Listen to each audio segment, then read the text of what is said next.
body, my body, body. No boy inside, getting in the bumpy road again. My body, body, my body, body. My mind spinning in the couple night again. My body, body, my body, body. No boy inside, getting in the bumpy road again. My body, body, my body, body. Feel it in my body. My dance moves flying away.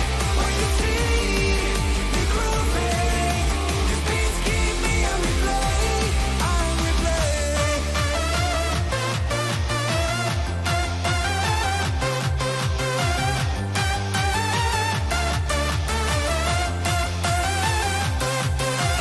See me grooving, these beats keep me on replay, on replay.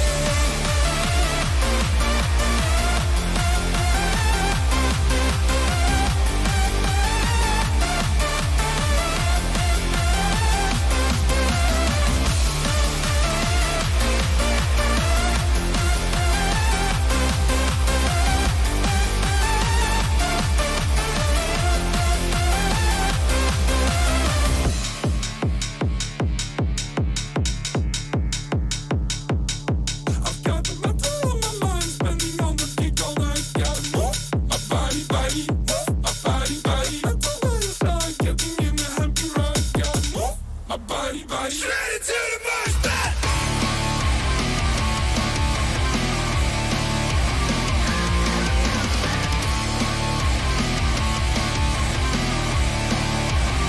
Everybody say, hey, hey, hey, hey, hey, hey. And everybody say, hey, hey, hey, hey, hey, hey, hey. I can feel it in my body. My dance moves flying away. When you see me grooving, these beats keep me on replay, on replay.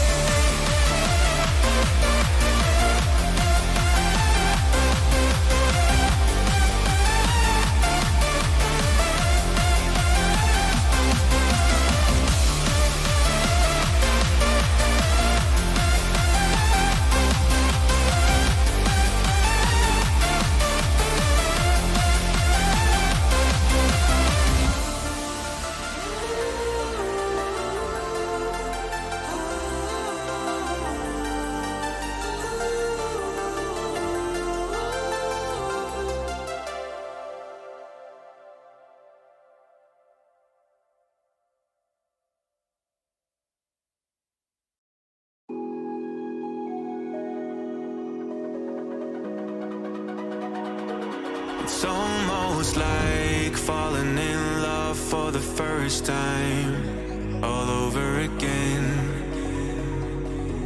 Hold on tight to the feeling, but it's a roller coaster in my head. So I'm holding myself on a precipice, and I've been dreaming off the ground. So I'm looking for something that's definite. I'm praying you don't let me down. It's gotta be all. It's gotta be all or nothing, all or nothing. Oh, it's gotta be all or nothing, all or nothing.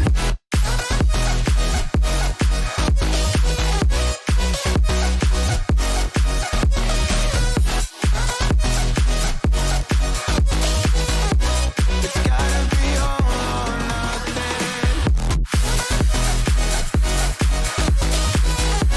It's gotta be all or nothing. Oh, or nothing at all.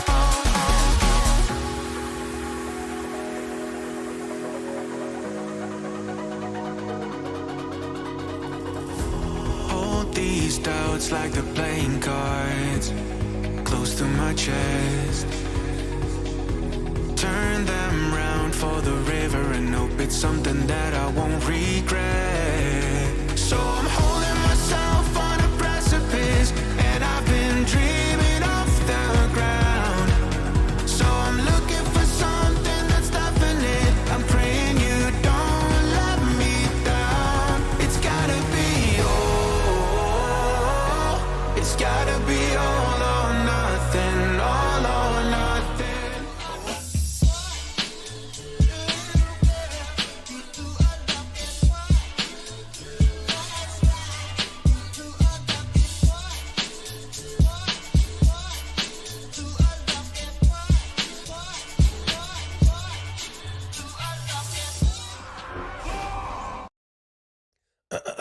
How's it going, everybody? Welcome back to another stream. Hope everybody's having a wonderful, beautiful day, boys. How's everybody doing tonight? Welcome back, welcome back. Hope everybody's having a wonderful, beautiful evening. Dude, my voice sounds so weird, man. I had a late night last night, and I am in pain, dude. I'm actually in pain. How y'all doing? Welcome back. I just need a couple sips of water, rehydrate myself, and I think we should be good. Boys, tonight, 5V5 1V1 DUELS over for the team NA. I'm going to be hopping on right now to try to see if we can get some groups up and running, boys. What's up, Kean? What's up, Silva? What's up, Mikola? Hi, boys. All doing? Welcome back. Hope everybody's having a wonderful, beautiful evening. So, patch 10.17 over on the PTR already. They haven't done any huge class changes so far. Late night, huh? Chicago. It's it's a lot of late nights, man. It's a lot of late nights for the last few days. This week in particular has been absolutely painful for me, man. It's just a lot of work I gotta do, and I try to prep for it too. New patch, lots of new stuff to talk about, even new PTR stuff. So I'm just like, well, at some point I'll be able to sleep. At some point I'll be able to rest. Today and this week hasn't been one of those weeks. So let me get the music back up and running. I don't want to complain. Don't get me wrong. I don't want to complain. I'm having a lot of fun in 10.15. There's just a lot for me to go over, but it's probably the best thing to be in a place where there's always a lot to do. There's always a lot to talk about, always a lot of stuff to make a video on, dude. That's like the best place to be, instead of just being like, you know what? I got nothing. I got no ideas. This sucks. That is much, much worse. Let me get the music back up and running. What the hell is the song? Is it any good? Maybe we skip? Maybe we skip. Okay, we get to the one that I do enjoy. Alrighty, groups are up over on the Raids Legacy. Chicago already got a 5, man. I see you. Alright, let me get one up and running too. I won't be beaten by Chicago in the group making thing, dude. Let me at least capitalize one letter. Otherwise, bodies? Is somebody out here killing homies? Maybe second body, third. Okay, what's going on? Is it gonna be like a random hunter just like snipe me out of the sky? Is that the case, dude? Oh no.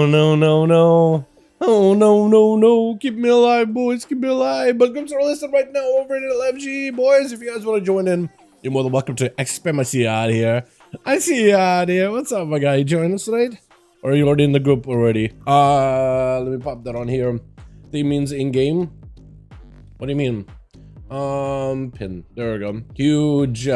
Guess who's on ban for abusive chat? Wait a second. Chicago.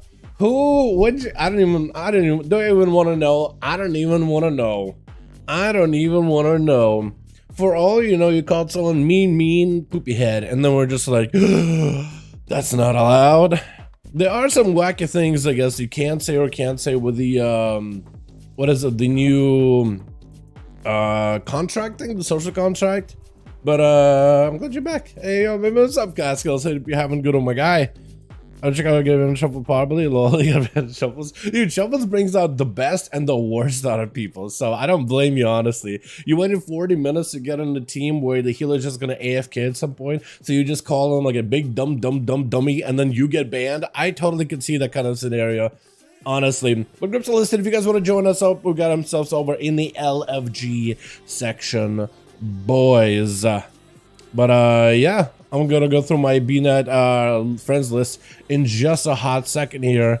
Let's see who else we could pull from our friends list to join. Will Chills come out and play? That is a fantastic question, actually. I could ask him. Last time I talked to Chills, he was really unhappy with the direction of Death Knight over the last few patches. So we'll see. I'll give it a shot. I'll give it a try. If I see him online, I'll be like, yo, is this about the time? Chugging, trying to get in the game. All good, Silver. Don't worry about it, my guy. No worries whatsoever. Yeah, I could ask Chill, see if we'll see him tonight. Because that night, I mean, yesterday we saw Zikari pop off twice on a holy, like, big burst out of that thing. Not survivable, but damn is there. Like, wow, you don't even need to wait for your pets to do damage. Just getting that apocalypse out, just like chunk someone's health. Like you hit him with just like a fully baked, massively overpowered version with a sharper blade, mortal strike like a warrior. And all he did is just set up a couple of fest rings and then pow. hit him with an apocalypse, and you could summon an army now only all on your own. I am interested to see if Frost Death Knight could make a play, just because they got a lot of CC and a lot of control. They just hit a couple of good blitz there and make it happen. You know what I mean? Yeah, he isn't happy about Frost Death Knight. Yeah, for him it's like survivability is his big big issue, I would say. At least that's what from what I understood. For him it's survivability for Death Knight. That's a little still on the weaker side, and he would like for that to get much better. But we'll see. You know what I mean? We'll see. Do I ask Ampix? Oh, he's making a light forge Dragonflight Paladin. I was about to say maybe Janai Rogue, but no. Beat? Did we invite Beat maybe? Ben is the node. Is that it? That might not be a Ben that goes to duels. That might be a Ben that just like IRL friend or something. Yeah, it is actually, isn't it? Wait. Yes, it is actually. Wait, that is bad. What is this block rate, Atho? What is this? Haste 40%, master 40%, block 62%, parry 20, dodge 3. How do you get the dodge numbers up? Is that crit? Do paladins even get dodge? Hold on, a parry? Is that a thing? Or am I wrong about that?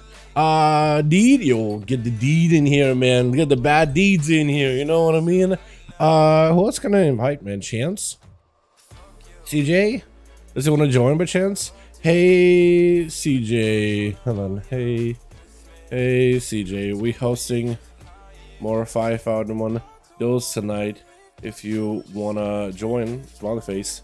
So it said Seawork is in the other team already, right? So I can't snag him. Let me ask Chance. Hey Chance. Alright, if you wanted to join. Conan was in the other team. Dark Knight, I think I asked last time.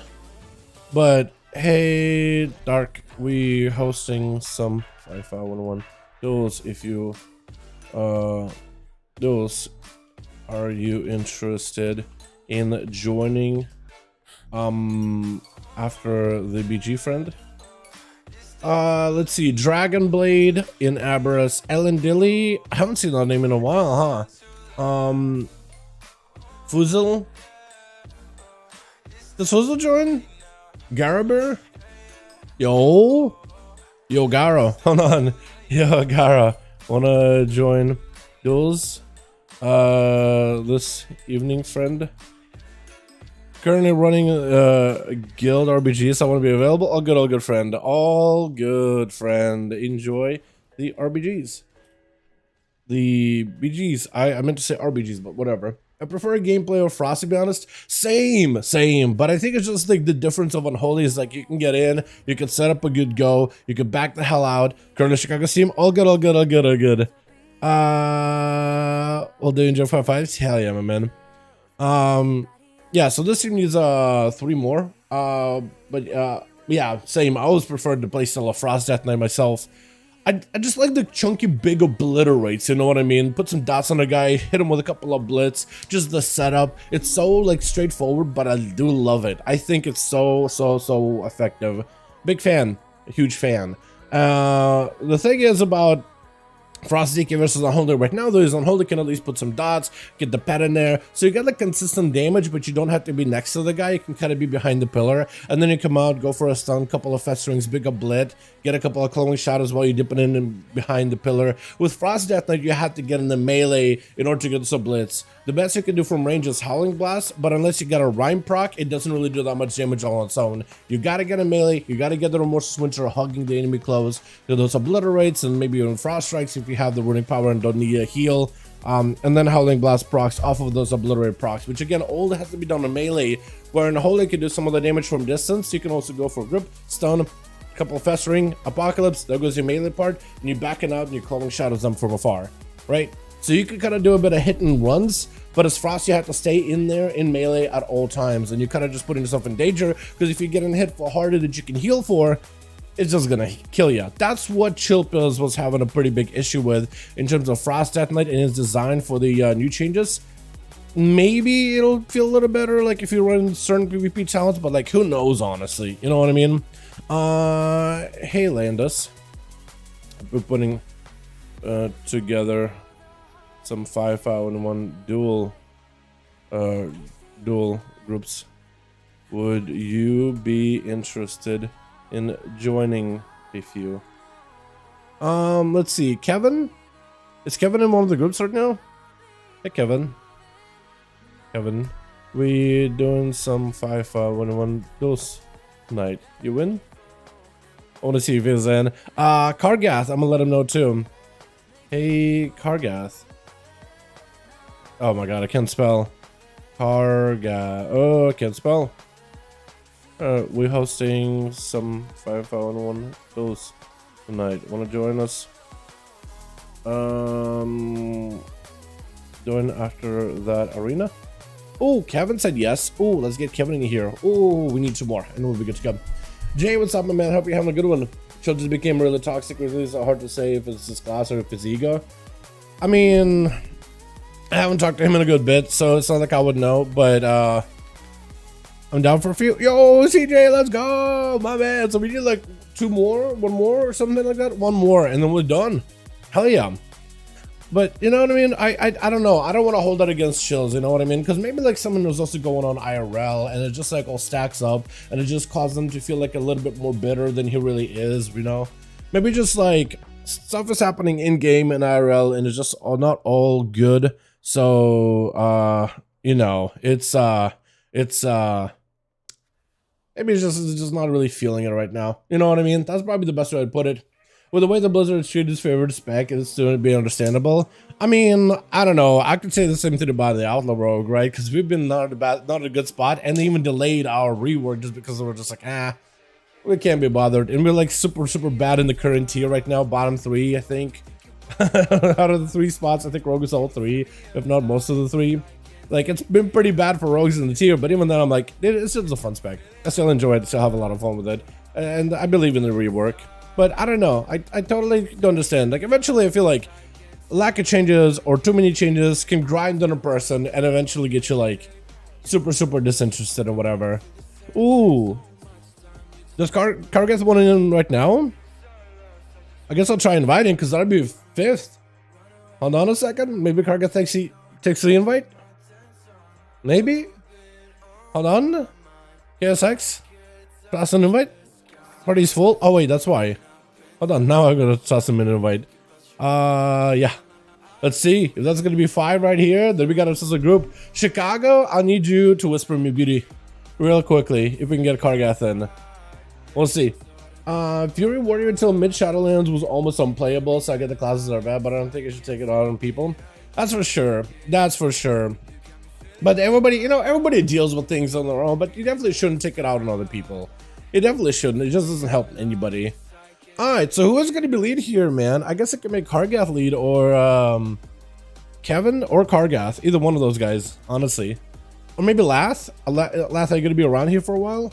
Because this could work. I need Chicago to whisper me real quickly on Real ID. And I guess I'm going to make, I don't know. I guess I'll make Lath. I guess I'll make Lath lead. Alright, let me just list you boys. Lath is lead. Where's Lath in the whispers? Where are you? Silver. Here we go. And then Chicago. Where are you at? Where are you, beauty? Hold on. Let me whisper me real quick. Chicago. Here we go. Cool. I just need to have your name here because it just helps my brain process it. Okay, that's all it is. I just seen the name. You know what I mean? Wait, what? Did it log off? Kargath? Wait, hold on. Oh, you want to go to a different guy? Is that what's going on? Wait. Here we go. KSX. Hold on. We got Kargath in. Can you uninvite KSX, Lath?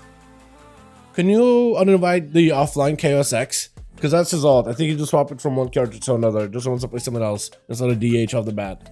Yeah. There we go. Perfect. Now we're good. Now we're set, boys. Now we're ready for the 9. Now we're ready for the duels. Match. Chicago, and hope I get that right. Silver Hawk 5 in the grand. Looks like that's right. Let's see if it actually works though, or if it's gonna fake me out. Maybe not. Oh, we're in. Hell yeah. Beautiful. Alrighty, boys. We got ourselves more 5V5 1v1 duels tonight, boys. Oh my god. We are doing it. We're actually doing it. They're doing it. Maybe the devs, it was not like all the fun to play. Maybe with Diva, but it's not that fun to play. FDK is still in a good spot for arenas though. At least like as long as you can live while he can heal you, I guess that'll be. That's another thing to consider too. Like it might not be good in duels, but it's a good in arena though. Because Outlaw Rock has not been good in arena for like. It wasn't great in season 1, but it was doable. This time around, they gave us a tier set that can where a dot does 2 damage. 2 damage! And I was just like, what the hell is this tier set? Somebody in the devs did not take a look at this one, but maybe the rework will give us some kind of something new, some exciting. You know what I mean? Alrighty, let's get us going, boys, here. Switch. Let's see. We got us just going on over for the team 1, ready to go. The Barbarian back in the action. Kind of has that 1,000-yard stare. Oh, if you look at his eyeballs, you see how there's this shine. Well, hold on, you're moving. If you look at his eyeballs, there's this glimmer, twinkle in his eye. They added that, and it now moves with the character. It is so cool. Diabolical on a human? Now that is the most diabolical thing I've ever seen. When you're not like a pint-sized 2'5", whole 2'5". Now that is really diabolical. Got himself a big defensive off the bat. Kargas hit with Mortal Coil. As it's affliction more like that. Okay, Daya is breaking all the rules here. Not only is he not a gnome right now. Is this your Aldo? But Drain Soul? You're playing Affliction? What is this? Kargas got himself Bestial Wrath, but he's still taking lots of dot damage, even with extra health. The man might just die right here and got himself Survival of the Fittest, but I don't think this man is that fit. Man just might go down. Oh my god, the Affliction damage is so up there now. What is happening?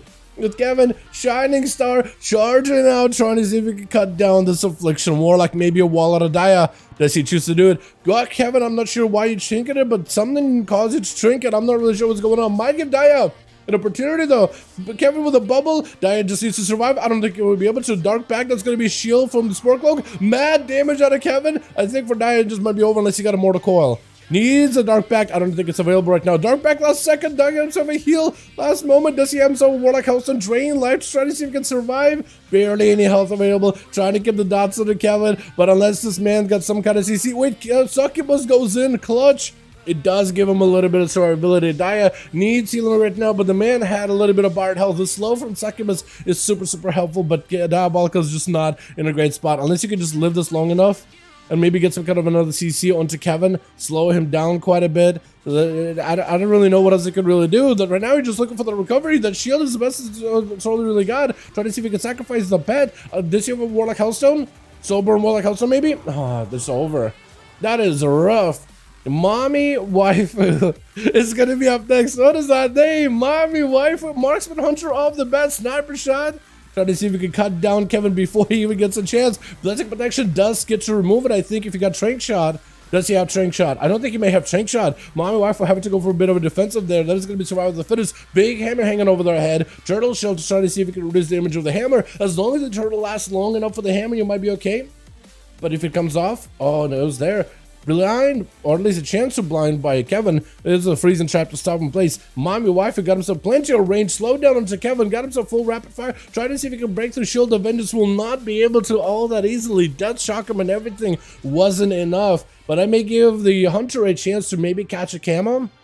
Trying to see if he can lay down some traps for the Paladin, maybe slow him down. Hodge, as Kevin avoids the traps entirely, scatter shot and trick it out of Mommy Waifu either way. Avoiding yet another trap. This guy's so good at that. Into another knockback. That is going to be Mommy with a big defensive cloak. Spore Cloak giving him a bit of a shield, but may not be enough to keep him alive here. Kevin, full Crusade Wings. He's just ramping up harder and harder until he's just going to take out the Hunter much quicker than I thought he was going to do. My goodness, Chicago jumping right in as an enhancement. They changed these guys very slightly. I think they've adjusted their ancestral healing to be less effective or not as giga strong in groups, I don't think it should change the auto healing. It doesn't even matter. It looks like Chicago may just go down to an early grave with Kevin still blasting him out, taking whatever is left of the Crusade and just ramping up on the Shaman. But Chicago may be stabilized, does have a wall in case they need to, trying to go for a bit of self-heal. Their own talents have been adjusted though. The healing stream totem is going to be healing, but not as much. They want to offset a lot of it to self-healing. Stunned by the Paladin chicken out of Chicago, doesn't go for the wall, but it's still super low health. Just absolutely cannot find a recovery whatsoever as Kevin just chopping him down, cutting him down to bits. Does he have an interrupt? Almost had an interrupt available. Did not go for an interrupt. I'm switching the wrong person right now, but did not go for a proper interrupt just there. Chicago with a big old hammer hanging over their head. Like the last to at least try to see if they can control Kevin a little bit, but that hammer is going to do a bit of damage either way. Slice it. As Kevin trying to find himself a better angle, hand of freedom for those roots. And Chicago Galaxy's Ghost Wolves back up and running. Kevin has a bubble come back up in 14 seconds. He has Lay on Hands, so you could delay it a little bit. Stun on Chicago, should be able to get a bubble handily, but still kind of lowish on health if Chicago gets any kind of big burst out of nowhere. This could be bad for the Paladin. Still chasing up Chicago. It looks like she'll be able to force Chicago to play defensive long enough to get the bubble back up fairly quickly. Shield dividends back up too into a big Lay on Hands. Using an early big ascendance out of Chicago. Does get himself a random proc. This opportunity for you to maybe make a play, but a hammer hanging over your head right now could be really bad. Kevin trying to see if he can maybe ramp up some more damage. Last to follow him. Chicago trying to control Kevin as much as possible to make sure he doesn't get to coalesce all that holy damage into the big old hammer hanging over his head. Stun onto Chicago, trying to see if he can maybe walk away from Kevin for just a second. Kevin got himself plenty of damage. Big Crusade is going to be available. As long as he got a target that he can spend holy power on, he should be a-okay. He's got Raptors, he got himself Word of Glory, so he's just building up more and more damage. Chicago does have a wall for this one. Honestly, may just want to get in there, pop a wall as well. Does not have the mana anymore though. So Chicago is absolutely spent on mana. Where Kevin is also kind of spent on mana actually. This is where Kevin, I think, should want to get in there, do as much damage as possible. This way he needs to find himself the kill potential. Chicago not in a great spot. Looks like the wings are going to be falling off before Kevin can complete the full ramp, but actually going to be Chicago taking a lot of damage. Big hammer hand over their head. Trinket with a blind to follow. Trying to CC Chicago for a second. Wall right after. Got himself Guardian in the case they want to use it. Trying to maybe delay that ability until later. Bubble right now. Chicago needs everything to live. There goes the Guardian. Trying to use the self-healing from the mana they have left over to try to pick up a little bit of survivability, but right now, not in a great spot. Battle Master Trinket, borrowing some health, won't have it for always. Gonna be a stun in Chicago, does have a trinket for this one. Big Wake of Ashes right after. No, actually no, new hammer hanging over their head. Hand of freedom for Kevin, got himself mobility. All Chicago can do right now is stay in the ghost, so use that mobility to try to get away from the Paladin, but he's just ramping up and building up more and more damage into a stun. Big hammer, and that's just gonna be done for the count with Kevin having to versus Axie spam. As the man got himself big pikes, slamming down the Paladin, just cutting him to pieces. With Deed gonna be up next, gonna be going and making some bad deeds himself. With the X-Spam popping the defense really early. Shockwave into Deed, forcing a trick out of him, going for bleeds of his own. Disarmed though, as Deed does end up getting himself a little bit of a health advantage. Gonna be X-Spam trinketing out of the disarm to try to catch up a little bit, healing Deed, breaking out of the fear fairly quickly. X-Spam is kind of behind on health, doesn't go for a stun. Onto Deed, not a lot of health available, does go down with Conan being the last one left over for the team one, trying to see if he can cut down Deed, does go for disarm. Fear as Deed gets a trinket out of Conan off of the shockwave though, and trying to see if he can maybe go counter-offensive. Looks like Conan defensive is down, so Deed and Conan, actually Conan does have a little bit of advantage. Hold on, he does have his final defensive available. Deed trying to see if he can leap away, not give Conan any survivability whatsoever. Does he have a bleed on number 2? Because he gotta get himself a reset behind the pillar. Conan, second win already taken, got himself a lot of survivability. Strombolt for Strombolt, so both of them are shocked. And it's gonna be Deed needs to find a way out of this situation. Needs to either peel away from Conan and try to see if he can get himself a second win healing. That, or try to see if he can find some cooldowns, fight the Conan and see if he can lock him down. If you got a shock back up soon, you might be able to get a kill right here. Hold on a second, Conan's the best spot. Oh, Deed just overpowers Conan. My goodness, this man came in with intentions. Oh my goodness, he did the deed. Kevin with 3, by the way, picking up 3 fairly quickly for his team. With Deed finishing it off for his team. We got 2 Evokers that didn't even get a chance to play. That means we got to go again. Give these Evokers a chance and opportunity to actually play the game. Let's get us another one going here, boys, yeah? Chicago as well as last. Let me know if your teams are ready or if you guys are looking for more bodies. If you guys are looking for more, they got a couple of boys in a real ID. Could get them in here. I thought we would see Seavark here. I don't know why. Where's Seavark? Dude, we need to see the arcade before it gets nerfed. We need to see the Arcane Mage before he gets nerfed. We gotta see the boy before they nerf him. Also, we gotta watch Seawork or anybody else play Fire, Frost before those get nerfed as well. How much in healing individually damage do they do? Who, Warriors? A lot, from what you see. I'd say we're still ready. 5, let's go. We're not even gonna skip a beat. You know what? Blade's Edge? You know what? I'm doing Blade's Edge. I'm doing Blade's Edge. You guys can't stop me. Usually we do Black or Cold because you guys are like, yeah, I don't like Blade's Edge. And I understand why people don't. The bridge, all that stuff, the positionals, the pillars. It does benefit casters. I aesthetically love the arena. The nice warm lighting on the outskirts, the fires, the general, like the whole, what is it? The whole Thousand Needles look about it, the TBC look, the big old ogre, the big old bone structures. I find it cozy, and I think it looks good in the video format. I don't, there are some arenas I definitely don't like for the duel scenes, but I think this one is not the worst, and I just kind of like the color scheme of it. Is that just me? Am I the only one? Am I weird for that? I literally like this arena just because of the way it looks, you know what I mean? It reminds me of the Simple Days, even though it's like a very much updated version of the original one, but I like it a lot. Anyway, let's get us another one going.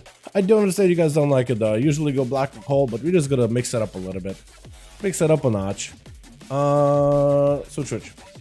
Got us going on over for the team one, ready to go. First one out, riding the Hellhound versus a Lathvoker, who is Augmentation. Now, Augvokers, while in PvE content, are meant to be like a group class. For PvP, they did design them to be more of a single target, like pure DPS with some support tools. Their support abilities are more effective for them than they are for their allies. Try to see if you can go for Eruptions versus Conan. The class should have more sustain and a bit more survivability, less cooldown base than some of the other specs of Voker. Try to see if you can get away from Conan, looking for a bit of a reheal by the look, so it needs himself a little bit of survivability. It's going to be interesting to see how Augmentation is going to work overall for the dueling scene, by the way. Trying to go for Doom Projection to give himself a huge heal with a bit of might to empower his damage. Going to be a big kill out of Conan as Lat trying to see if he can set himself up another one of those what's it called? Another one of those Eruptions fire bets. Trying to see if he can make some damage happen with an upheaval right after, knocking Conan into the air.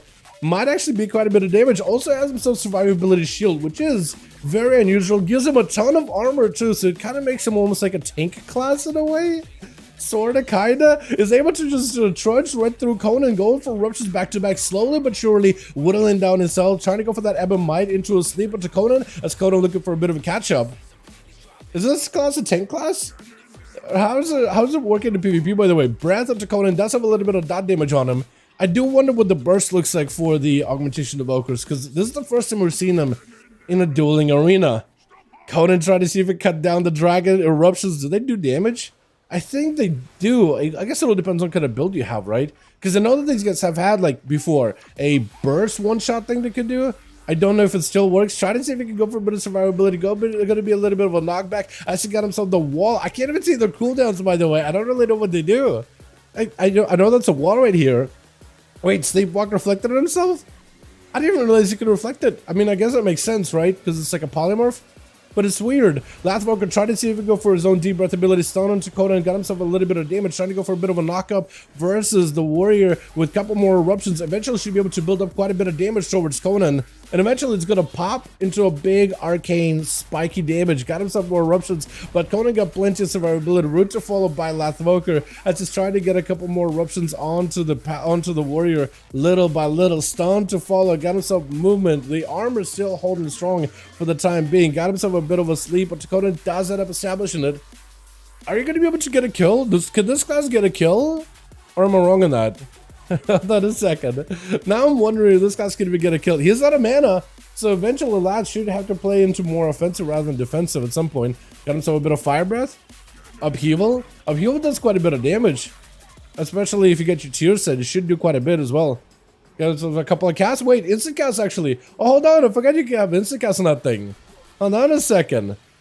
eruptions, but looks like it's not really able to crack the Conan as he's gonna pop off his full defenses. Enrage regen available for the warrior, getting knocked off, and Lath gives himself a bit of a breather, leaping back in with a stun, trying to see if he can establish some pressure onto Lath. Does he have cooldowns? Looks like he has everything, avatar and everything available. Might be able to make a play, interrupt him on Ebon Might. That's gonna give Lathmok a little bit less recovery right now. Fury to follow, does get himself a shield together with a bunch of armor. Ebon Might is available, might be able to make the Ebon Might in order to do damage to Conan, potentially. Conan has him in Executive. Big hit to Conan, though, with that upheaval. But I think Lath, unless you can go for some kind of CC chain, Conan may just have you. Evoker got himself plenty of survivability, trying to go for Dream Projection. Massive heal over time is on him.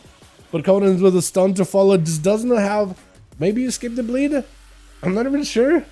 No Warlocks? Oh, dude, it'll be huge, man. I want to see one at some point. Stun on to Conan. Evoker got himself plenty of buffs. Trying to go for big fire breath. Does he have the upheaval to follow? Root onto Conan. He got himself the big deep breath, so maybe the arcane damage from the deep breath will do work. The augmentation evoker deep breath. Got himself reflect. It looks like the deep breath didn't really do as much damage as I was hoping. There's got to be like some kind of a burst thing with him, right? Because remember, I've seen people on PTR doing some one-shots. This is definitely not a one-shot, though. From what I'm seeing right now, definitely not a one-shot. So I wonder if he did something different, or they just like adjusted him before PTR came live. Who knows, though?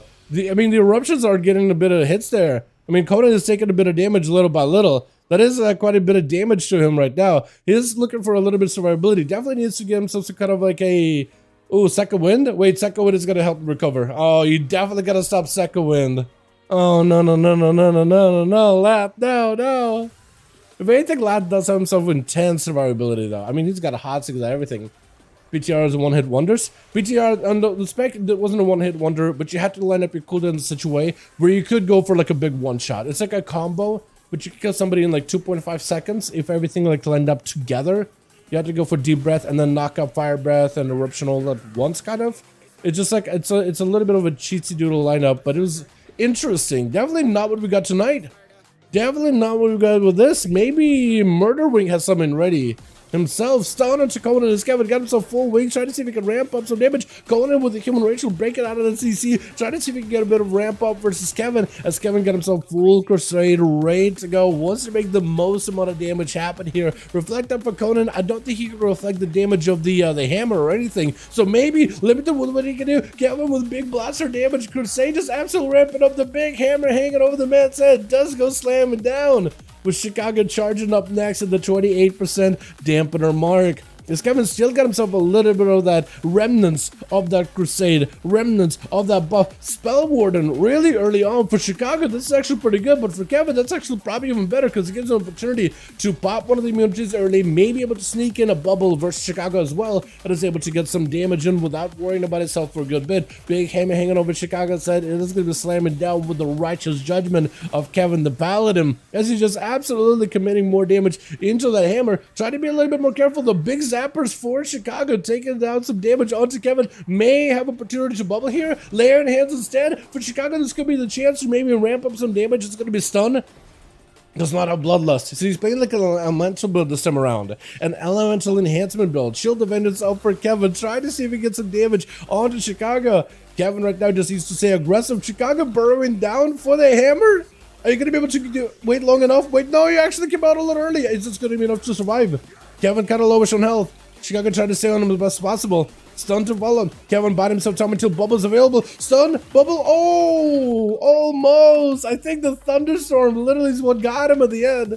Man had no health at the very, very, very tail end there. With Kargath going to be up next, all the pets are rooted for just a second. Give Chicago a bit of a breather. Traps getting thrown in. Chicago can't even cross the battlefield right now. Tar Trap waiting for him. The pets surrounding you. The Hunter swinging around the other side. This way you want to maximize all your damage best you can. Lava Bird's going to send in. Kargath does remove it. I think with a feign death, knock back into Kargath does root him. At least you're able to get some line of sight away from the Hunter, but that Death Chakra is not going to feel great. Unless Chicago gets some kind of survivability right now. Ooh. The Death Chakra, together with his pet attacks, all together just kind of coalesces and collapses on you. With the Warrior Axis Spam going to be up next, charging in, scatter shot immediately. Scargat trying to get himself a bit of a breather, but the Warrior is not deterred. Charges right back in. The Frozen is going to be able to break out of it with a trinket. Immediate turtle shell for Kargath, trying to see if he can dive away with a camo. Some of his pets do get attacked. Hold on. His bonus summon pets got attacked by Whirlwind, but not his main pets. Those got slowed by the warrior. So actually he got himself a couple of good valuable seconds of camo. Stun onto Kargath though, as the bleed is gonna be out. Man gets hit with the fear. Trying to see if he can back him in from X-Spam with a scatter shot, looking for a bit of an escape. As X-Spam used to get back over there. He has the pets he can attack. He's a steel trap. Not much you can really do. Wait, is he a steel trap? I think he wore in a steel trap. Did you just take a second to write to your team like I hate hunters or something? I can totally see X-Spam say something like that. Death Shotgun is going to be a Stormbolt to follow. Try to see if he can take him out with an Execute. It's going to be Whirlwind with a Odin's Fury stun into X-Spam. Wait a second, charge in. Does he take him right here? Gargath barely had any health. Execute manages to get over there once. Just goes in for a leap. Double charge and a leap. Used all his mobility to get back over there. With Murder Wing going to be up next. Trying to see if he can make a play versus X-Spam. Fire Breath not connecting. He just needs to get away from him for just a second. Is going to go for the claws just to make sure that X-Spam cannot go for a second wind heal. If you can deny him the second wind heal, even if you don't have the most damage from your end, you will be okay. Just got a claw into the man's back. Got himself a couple of eruptions. X-Spam looking to get himself a little bit of self-heal. Stun by the Evoker. Got himself big Bloodlust available in a PvP match. Stormbolt going to be Murder Wing tricking out of this one. Trying to go for a Rudo to X-Spam. Did not quite connect. Needs to get back over there. Trying to deny the second wind healing as the man is looking to catch up. Big leap by the warrior. Got himself plenty of distance. Wait, are you playing second wind? Are you playing second wind or are you not playing second wind? I can't even tell. It's going to be eruptions out of Murder Wing. Again, denying any kind of healing from X-Spam as best you can. Are you second wind? I don't even know. I think most warriors are. You are. There it goes. There goes the recovery. It's actually doing so good recovery. Look at that. Murder Wing is just going to have to cut his losses. Got him some defense. Got him some mounted up. He's going to wait until X-Spam actually wants to go out there and fight him. Stormbolt immediately by the warrior. Looking to take down the Evoker with a big old bleed. As Evoker backing up out of the Nullifying Glimmer, Nullifying Shroud does not get to commit into it. It's going to be an interrupt by X-Spam. Could get himself nullified at some point. Ebonite with a wall cannot be interrupted. Nullifying Shroud, he's immune to interrupts, immune to CC. Going for a bit of a time skip to get himself some cooldowns back again. Upheaval onto X-Spam. Got himself plenty of mobility. Recovered quite a lot of stuff just now. CD's big recovery could get interrupted now. It's going to get interrupted on the Black Dragonflight spellcast, but the other stuff like red, green, and all that other stuff can still be cast. Breath, fire, might not be enough. Let's see his survivability. He needs something right now. Anything. It's going to be just X-Spam. Going for this X-Spam spams. Is Murder Wing looking for a bit of a reheal at the 57% dampening, barely anything happening for you. Does have himself the Shroud for a couple of seconds, but it's not like X-Spam really used to fight through the Shroud. He's perfectly fine, just blasting out rampages on the executes at this dragon. Knock up for just a second. Does Murder Wing maybe have a setup here? Got himself a big shield. Upheaval going to be up next. Knocking X-Spam in the air for just a second, making the man boop his head up in the sky. Big deep breath to try to see if he can escape the situation. Does he maybe have anything to follow that? He got claws, he got eruptions, so maybe if anything he can like tickle away X-Spam. But in terms of like slaying him, I don't know if he's got a setup. Right now I think it's down to maybe survive until he got himself a big go. But X-Spam trying to see if he can take him down very, very quickly. Reflect up to follow. He can't even attack it right now. Just executes are coming through back to back. Got himself a bit of a survivability with that bonus armor. Is to try to cast eruptions at the warrior. But I think it just may be over. Man, the augmentation evokers, I guess, are not really that great in the arena, huh? Or at least in the dual scene. Maybe like a 3v3 arena with like a healer or something, that's survivability. I can totally see like that being good there. But in a 1v1 environment, I guess it might have clipped the wings. I swear to you, I've seen a lot of them do big damage over PTR. But it doesn't look like the damage is there. It looks like it's in the hands of the warriors this time around. As it's going to be a charge. Mommy, wife would get in going for a trinket immediately. Dean at no health whatsoever. I think it's just over. Dean, do you survive this? Does go for a fear. Got himself in rage regen. Looking for a bloodthirst as best as he can. I don't think this man's got anything left at all though. Oh, Death Shotgun is just going to do the trick. That is rough. That is rough. X-Spam picking up 2 for his team. These warriors, man, are doing work, huh? All these warriors are doing work. I went to fight the evokers though, which is unfortunate. These things are not dying easily, huh? Let's get us another going. Yeah, this evoker gameplay reminded me of Tank gameplay in a way, didn't it? It's just like they're living forever. Surviving, but not really doing much damage. Is this supposed to be battle of attrition? Because I swear to you, I've seen so what evokers did back in PTR. I don't know if this is possible to do now. But you would just basically, to try to see how much damage could they do, people were doing some tests. And you would basically fly through somebody with a deep breath. So you put a debuff on them, and when the debuff runs out, it like crits the enemy for arcane damage. So then you put a debuff on them, you save in time, when the debuff is about to run out, you Ebonite, you go for the big knockup in a Fire Breath, because both of those two abilities did a lot of damage. You would Talent to make sure your single target damage is as high as possible. And I think you can go for Eruptions or Instacast.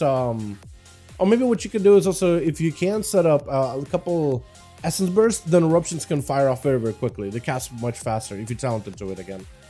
And you would go for a couple of those ahead of time, I guess. Hit a Train Dummy or something. Ebonite, Knockup, Fire Breath, everything. And then I think you would go either Instacast or Fastcast Eruptions. And that should be enough to, like, somebody starts at high health, Knockup, Fire Breath, a couple of those casts, and then you would have 0 with a Deep Breath ability critting on somebody. It was a Reese because there's PvP 120% crit damage instead of 200, but still, that was decent. What's up, Keenan and Glitch himself? Hey. Thanks, Dynamite. Gotta go to B-Day? It sounds good. Sounds good, friend. Alright, lost someone? Invite. Yeah, we lost Kevin, but I can get ourselves a group. We can get it up and running back, boys. Can I hear Blistering Scales big carry? That ability? Yeah, I mean, it does a lot of healing. Blistering Scales is huge. Is huge. But I think as a Voker, you have to play more aggressive than defensive, right? Because you already... the spec main does not work for 1v1s, honestly. The nerf the crit on us, to be honest. Like the Deep Breath ability, because I know the crit is globally nerfed for everybody. Or did they nerf like the Deep Breath ability? Because I remember keeping up with it here and there, but I was like, oh, it's a new spec. It was a lot to keep up with, and they had the mage changes, they had all the other class changes. So I was kind of thinking to myself, what? Do I pay attention to all of it? Or not all of it? I thought, you know what, I'll let the Evoker settle. I'll let the Evoker settle. Spell Seal? Oh. Oh my, Legend himself Seawork. There it is, man. Any groups? We got one right here. Got you in here, my guy. Alright, cool. We are good on this end. Beautiful. I'm gonna make Lath lead again. Lath, your boys might have to give Seawork a chance to go first. Maybe they'll be like, you know what? Let's give Seawork. I'm not gonna tell you how to run it. You guys can run your own groups however you want to. We can do roles or whatever. Or if you guys are gonna be like, you know what? Let's see if the Seawork guy can do some work. Huh? Ah, declined. You guys don't like Black and Cold, or is this something on my end? I feel like AUG Vokers are just prop pallies with less damage. That's not a great, honestly. That's not a great way to put it. Oh no, because they're insanely fun for PvE content. Like in dungeons and raids, they're ridiculously fun. Like you're not gonna be doing the most damage, but me and a Voker buddy of mine, we got into a heroic run, and on Magmarex, we allowed our Holy Death Knight, because we did some simping there. Our Unholy Death Knight did 200k DPS for the entire pool. Magmarex. It was insane. And at some point, he got into the 1 million in the opener. He broke that 1 million DPS in the opener, dude. It was insane. It was ridiculous. And that was his on a DK alt, not even a main DK either. It was kind of nutty. Okay, I guess we're gonna try again. See if that works. Black hole worked that time. Beautiful. Hell yeah.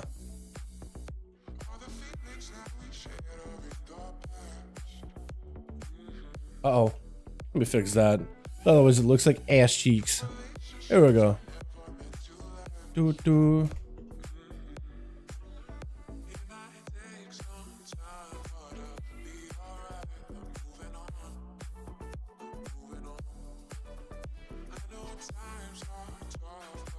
Okay, cool. Let me get that posted. Beautiful. Yeah. Cool. Cool. Nice. I do gotta go back and redo my mix here. I said that yesterday, didn't I? Never got around to it. I think I really want to try to see if I can work on it tonight and maybe take it easy. Only good on 3s because they make teammates OP AF. I mean, so what they're trying to do is they decide themselves is they don't want Evokers to be like a buff class in PvP. They want them to be more of self-sustainable, do damage on their own. The buff of Evermight is a nice addition, but it shouldn't feel necessary. They should feel pretty strong on their own. So maybe it's like the build that you guys are running or something. Who knows, right? Or maybe this is actually their damage.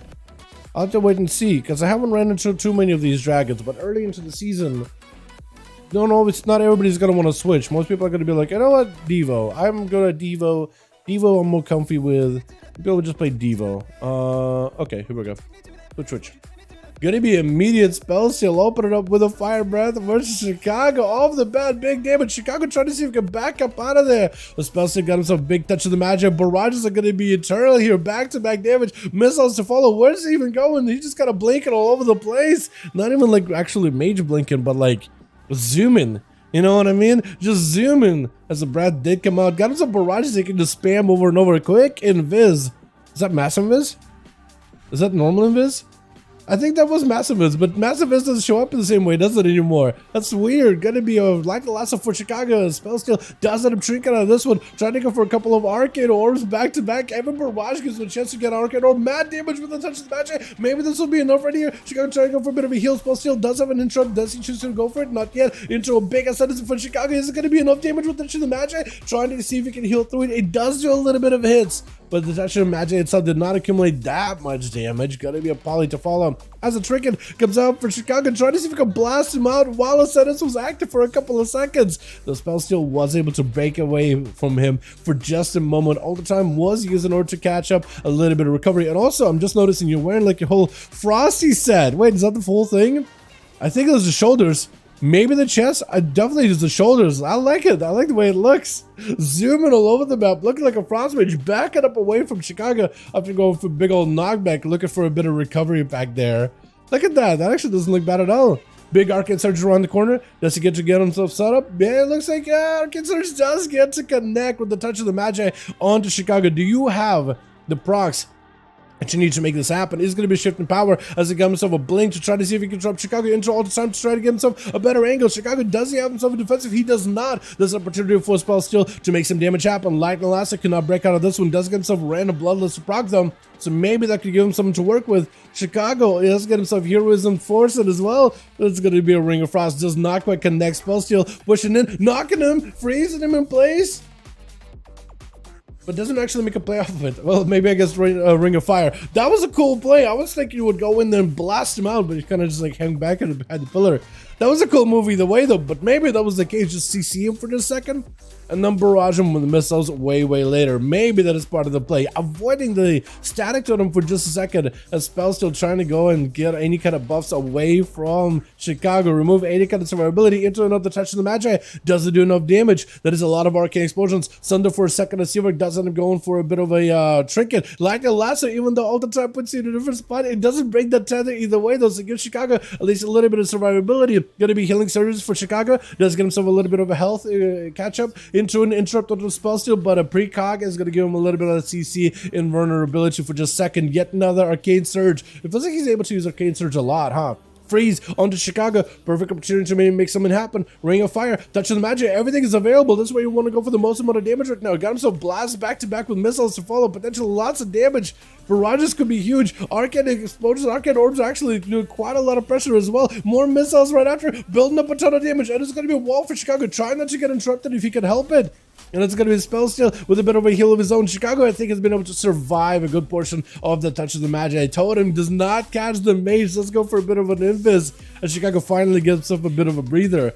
The hit and run strats by spell steal have been absolutely impressive. Just able to get in there, back and forth, stay and keep the damage rolling in. Quick fire breath on Chicago with another Ring of Frost, cannot be interrupted. Trinket out of Chicago. Is going to be Ring of Fire back there. Is it going to be enough damage? Grounding Totem is going to be able to stop a lot of that approach. A Lightning Lasso by the Shaman though. And Spell Steal maybe in a bit of trouble. That is a full Ascendance. Might be a ton of damage. Might not be able to survive this. It's going to be an Ice Block as it is the touch of the Magi still erupting onto Chicago, but may not be able to do too much damage. They did end up taking a look at some of the mage buffs with the recent 10.1.7 or 10.1.5 updates, and they did end up nerfing some of their damage within PvP.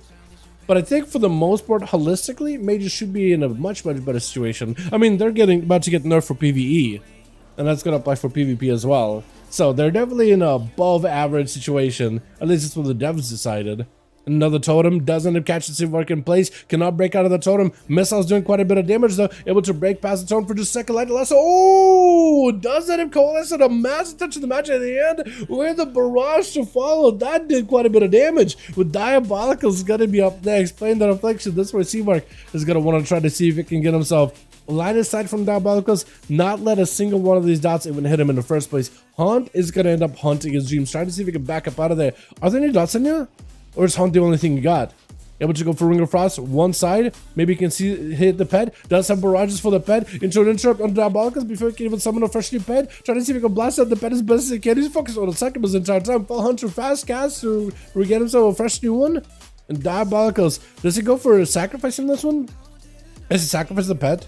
No, I guess the mage you may not want to until the pet is about dead. That or you want to get normally. This is what you do as I think you just sacrifice it. Normally as Affliction Warlock, you would have the pet, you would use its kick, then you would sacrifice it to get a second kick. I think that broke that interaction though. Big touch of the magic onto Daya, does go for the wall, maybe enough here. Gonna be big touch of the magic, slam it down for his entire health bar. The man is barely at any health. It's gonna be a Spore Cloak procking. He's going through every single defensive. Warlock House is the only thing keeping him alive. May want to combine it together with a Soulborn in order to maximize its value. Interrupt by Spellskill says Daya has to cast all his CC abilities right now. He's just not a great spot. Mortal Call may need to come out right now. Dark Pact, what looks like is ready. You may want to use it as soon as possible. Does end up using it. Got himself yet another touch of the magic spell. Still trying to see if he can just rip right through the guy. Executes. Oh. You know what? Sometimes touch of the magic does all the damage, and sometimes it does none of it, it feels like. Sometimes it just erupts on somebody and just makes them explode. And other times, like on Chicago a couple of times, it puts a touch of the magic, gets some damage in, but it doesn't quite finish him off like that. X-Spam does run in and does what his name tells. He does the big old X-Spam. Lathvoker tried to go for a big upheaval. Big blaster zone to X-Spam. Is this going to be enough damage right now, though? Does have a bunch of this arcade damage set up and ready to go. Maybe it'll be enough eruptions to follow as X-Spam trying to see if he can fight through it. Goes for a big defensive right now, keeping himself afloat here. While the Lathvoker tried to go for eruptions from a distance, using the mobility to hopefully get some damage, ship it away over to X-Spam, who just hoping for that second wind healing. This is where Lathvoker tried to see if he can deny it. Needs to get in the melee of a warrior. But now the warrior got two options. He's either stays next to him and he heals from you with those bloodthirst and impending victories, that or he stays away from you and he heals with that second wind. There's actually no way to stop his healing. Lath, not in a great spot right now in that execute range. Gonna be a Stormbolt by the warrior, unless maybe does he have reflect? Because he could reflect one of those sleeps as well. Lathvoker does end up picking up a little bit of a self-heal, looking to catch up in order to get himself fully topped off and ready to go. Reflect on that sleep as he finally got himself maybe opportunity to get himself some casts into a knockup. X-Spam just needs a bit more damage. Lathvoker does get cheat death, but looks like it's not enough. Does end up having two sides of Lath die there, with Murder Wing going to be up next from one augmentation into the next as X-Spam got himself full recovery here, having to slay these dragons back to back. My goodness. Not fond of that Magi? Like as an ability, or not like don't like the burst, don't like the burst by it? Because I kind of like it. I like it for those resources it grants you. And I think there's a lot of potential to ramp up a ton of damage into it. Although playing around it, I could definitely see an issue. Big damage on a Murder Wing though. Getting some big hits onto X-Spam. Looks like it's actually quite a bit of damage. It's able to break through the Warrior's defenses, knocking him back for a second. Having the Warrior play more defensive right now. Looking to leap away. Looking for that second one. This is where Murder Wing needs mobility to catch back up to the guy. Mounting up just to see if he can get next to him.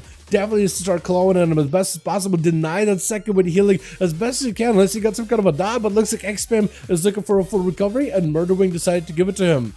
Maybe he decided, you know what? I don't have. Oh, he leaves. Wait a second. You left? Wait, what? Hold on. A mobile. Huh? I was gonna say, just a mobile dragon left because of where you mounted up and waddled away from you. Don't you have wings to catch up to the guy? Weird. Maybe he didn't want to play this high dampening. I'm not even sure what happened. It looked like he was winning and then he just left. As soon as the warrior walked away from him, like 2 feet. I don't understand. X-Spam, I guess, takes it? I don't know.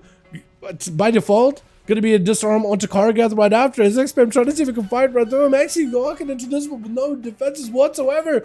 Offense is coming back up little by little. If he can go for a reflect on a freezer trap, he'll be golden. Disarm or defense stands for just second, reducing some of the damage he's taken. Reflect onto a freezing trap, which is perfect for him. Does he have a stun to follow up? Does have a stun. Wait, full damage. Wait a second. Maybe he just gets a kill right here. Scottish out for just a second. Kargath with another freezing trap. It is super DR'd. Heavily DR'd. Does he get a killer right here? He needs something, anything. He just needs to catch up to Kargath for just 2 seconds and hit that execute button. That's all he's got to do. But the charge trap is going to stop him. Stun onto all these pets for just a second. Did they even get attacked? Did they even get a hit? I'm not even sure. Wait, actually, maybe Karga turns around. Kill shot. The pets are doing work. Pets are doing quite a bit of damage. Charging in. Trying to see if he can end it right now. Does go for dead shock. Oh, Karga does it up, winning it at the end. That is ridiculous. What happened there? My goodness, down into Rand. Rand is going to go for a trick and try to see if he can just sprint over there. Just going for that immunity. Literally nether walking just to catch up to the hunter. But Akama is going to be ready for him. Rand at least does have special sights. So she'll be able to find the hunter and the pets. Double blades thrown into a hunt. But let's go for turtle last second. Oh no, he survives this. No way. Throwing down all the traps for Rand. It is going to be able to root him a tar trap. He needs another stun by the pets. And maybe he can actually make a play. Death shock him and a stun. That's all he needs. Rand no longer has a trick it. In prison. Stun. I think it's over, right? Unless somehow he does survive it. IB to follow. Doesn't end up interrupting it. Wait a second. Demon Hunter's back on him. Stun right after. I think it's over. No way. He just needed a stun there. Ah, that is rough. But did end up getting quite a bit of damage into Ranarus. With Deed gonna be the last one left. Oh, for the team too. As Ran, do you have anything left here? I think it's just over, right? Yeah, it's just over. Demon Hunters are glass cannon. Very, very much glass cannon, man. Crazy.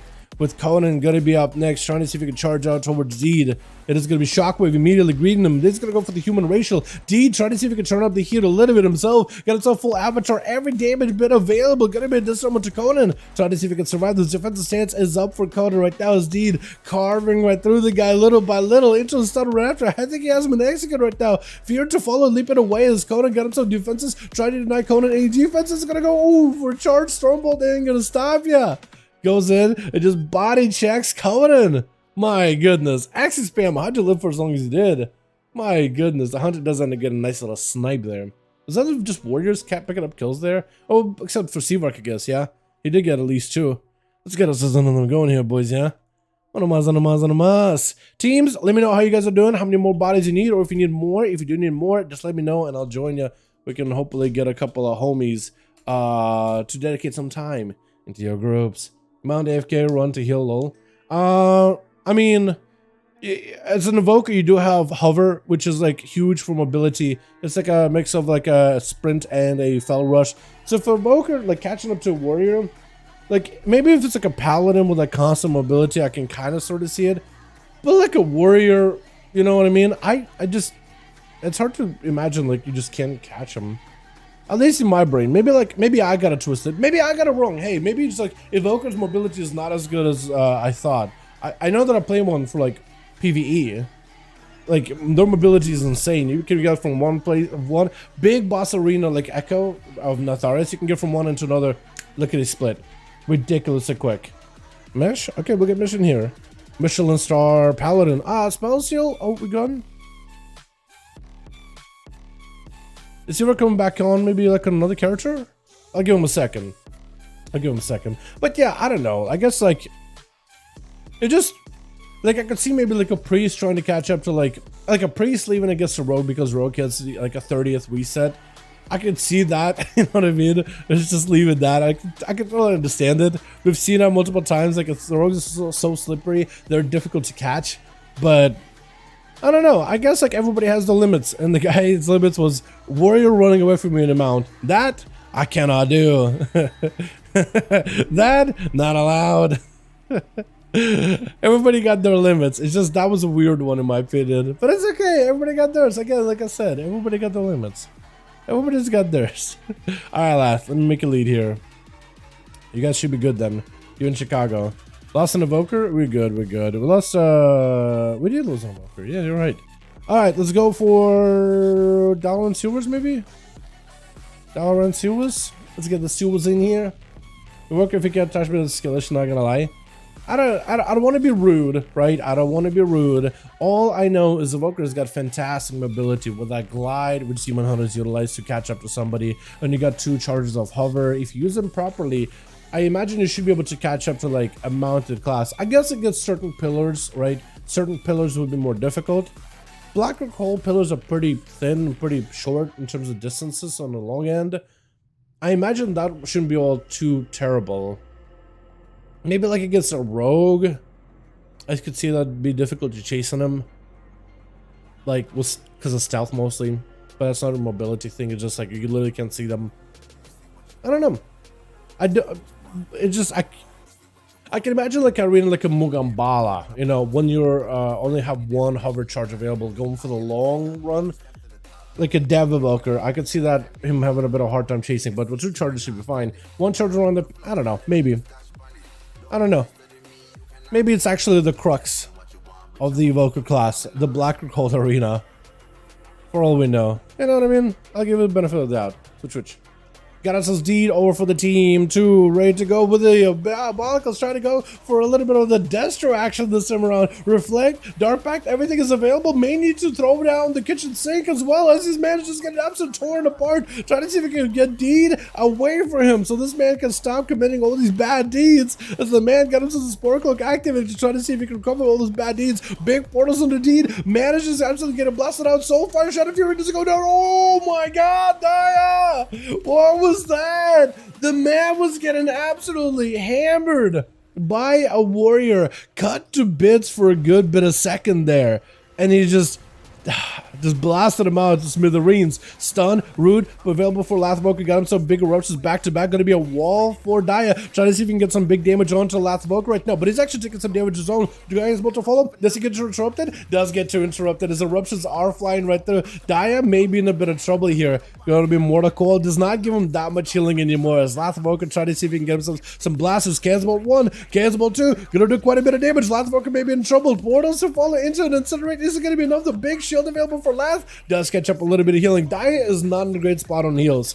Realize that he needs to get some line of sight. As Evoker rushing right in there, trying to see if he can make a play. Big upheaval, does get hit with a CC into a port. Daya trying to see if he can give himself a little bit of survivability. Bonds are fell, as Lath trying to see if he can get himself some survival. Does he break the bonds? Does he do? Does he die? He doesn't even know. He's actually being super careful. He doesn't want to break the bonds of fell because he could literally die in that situation. Daya, does he have any survivability? Dark back last second, trying to go for Soulfire. Is it going to be enough though? Maybe big cast. Oh no, Lath does end up taking him out with Renner is going to be charging out towards Lath. Does catch up a ton of health just now. Big shield, massive survivability, massive reheal, everything. Marmor too, maybe try to go for a sleep with Tyrannos, does get interrupted. Could go and use that interrupt on the green flight ability to try to recover. Does get himself the Ebon Might, increasing his own survivability and damage. Going up in the air, trying to see if he can rain down death onto Lath, but the man got himself all the recovery. Look at that healing. Is gonna have himself a demon chasing after him. Lath trying to go for Root, does not quite connect. Upheaval and Fire Breath. I don't know if any one of those abilities connected. I know Upheaval did, but everything else I'm not quite sure.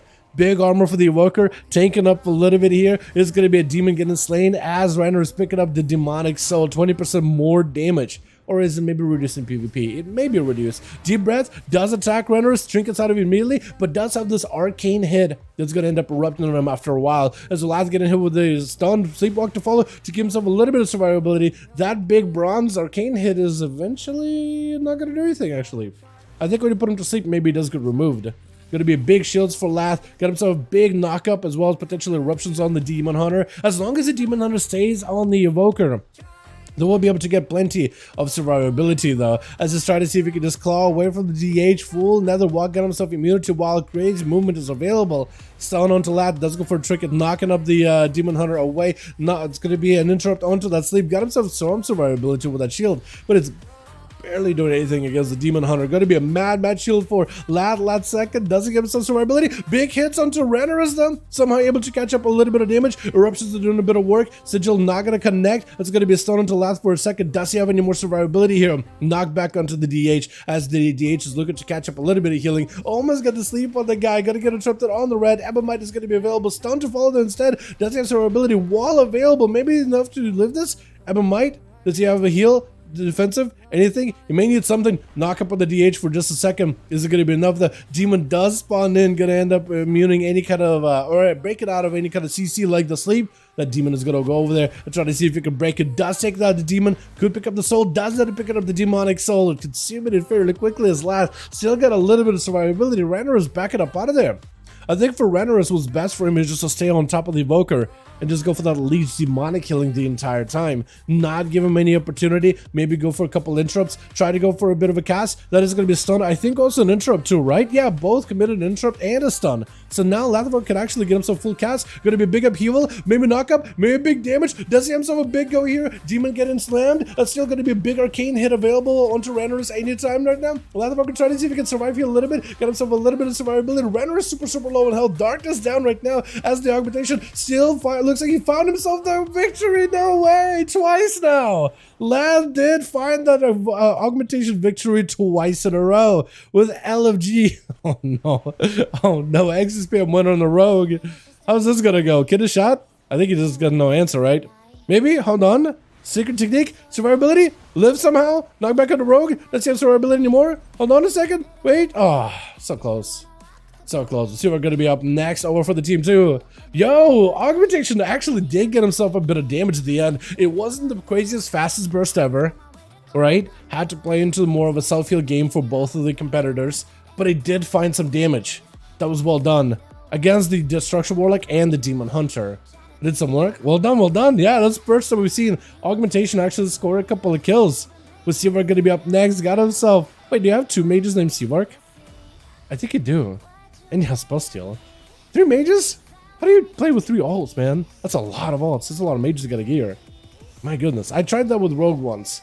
It was a lot to deal with. Big DFA for LFG. Trying to see if you can use that DFA to get some big eviscerate damage onto Seavark while immune and old CC while midair. Try to see if you can find him some Sakura behind himself. Shot him out. Not going to be enough. It's just going to be a ring of fire burning right through your health, but the man might not be in a great spot. He also got another walk on him. Arcane Orb. Not feeling all that great. Second Orb. Able to dodge that one. Trying to go for a bit of a sippy cup invis for the mage, knocking up the rogue out of the open. With the barrage to follow, while touching the magic is on the guy. Is it going to be enough? They're going to be a blind out of the rogue. Still got to touch the magic. Going to be tricking out of Seavark, trying to see if he can catch up to the rogue. It's going to be images attacking the rogue from inside the boxes with some frostbolts. Barrage to follow. Does LFG go down? Wait a second. Into Arcane Orb. Does end up connecting. Is not next to the guy. Does someone touch the magic on him or another Tempest? Does he see him? Does get another Tempest with another barrage missiles to follow into interrupt by the rogue into a freeze by Seavark with missiles. Oh, and the rogue does get slammed by those barrages. Oh my goodness. What's up next? Is it going to be Conan? It looks like it's going to be Chicago, maybe? Maybe not. Hold on a second. It is going to be Conan charging out on his big old hellhound. Charging towards Seavark with a reflect. Going to be a Stormbolt. And Seavark does end up breaking out of it. Would you blink it? Or is it just like a DR? Might have been a DR. Going to be a poly into Conan while he has no trinket. Oh, no, no, no. Does Seavark run Master Shepherd PvP sound, by the way, where Poly does not give any enemy healing? Because that'd be huge if he does. Got himself a big touch of the magic set up onto Conan. More barrages to follow. Does actually taking quite a bit of damage, though. All the time does give him survivability. Conan with a big charge. That's a reflect for a second. Trying to go for an interrupt on Seavark. But looks like precog was activated. Barrages back to back, dude. The barrages back to back together with those arcane orbs, too. That is pretty nutty. Into a ice nova, into a ring of fire. More missiles to follow. And Conan at that point might have had some borrowed hell from either a rallying cry or a battle master trinket. And there isn't much you could really do. Chicago charging out towards Seavark, but stops. Just to show off the mount for just a second. You know what? I know this is like a storm mount, but I do like the fish. I like the water effects under the fish, the puddles and all that, the droplets. Whoever worked it, it looks fantastic. I do wish it was like a non-storm mount, as I do with most mounts anyway. At least the cool ones. But like, somebody said, what if this sea mount? Oh, hold on a second. I was going to say, what if a sea mount is linked to a seaworthy expansion, which is an idea the community has been talking about, but honestly, I mean, maybe? Seavark doesn't get some big blaster damage into Chicago. There is a full Ascendance knocking it back for a second. Trying to see if he can deny the Ascendance damage best as he can. Does go for the leap onto one of these images. Trying to see if he can cut those things down very, very quickly. But he's just looking more for defensive right now, more than anything. Did you just burrow? Or did I see something wrong else there? Because it looked like you just used burrow and it popped up immediately. But maybe I'm wrong. Hopefully you still do have access to burrow. Does get himself a bit of cooldown reduction. Looking for a little bit of survivability. 6 months up, it is, but it still is a store mount, right? So it still is on the store that you can buy separately. But if you subscribe for 6 months at a time, then yeah, you just get it for free. But it still is a store. It is still something you would get on the store. I'm sorry about that. Big barrages out of Seawork. Chicago got himself a bit of that Guardian to maybe help him survive, but that just imagine he's doing a lot of damage trying to go into a corner, trying to survive this somehow. Cannot even position the static totem anywhere close to Seawork. Kind of get himself trapped up in a corner, but barrages though. Oh my goodness, the barrages though.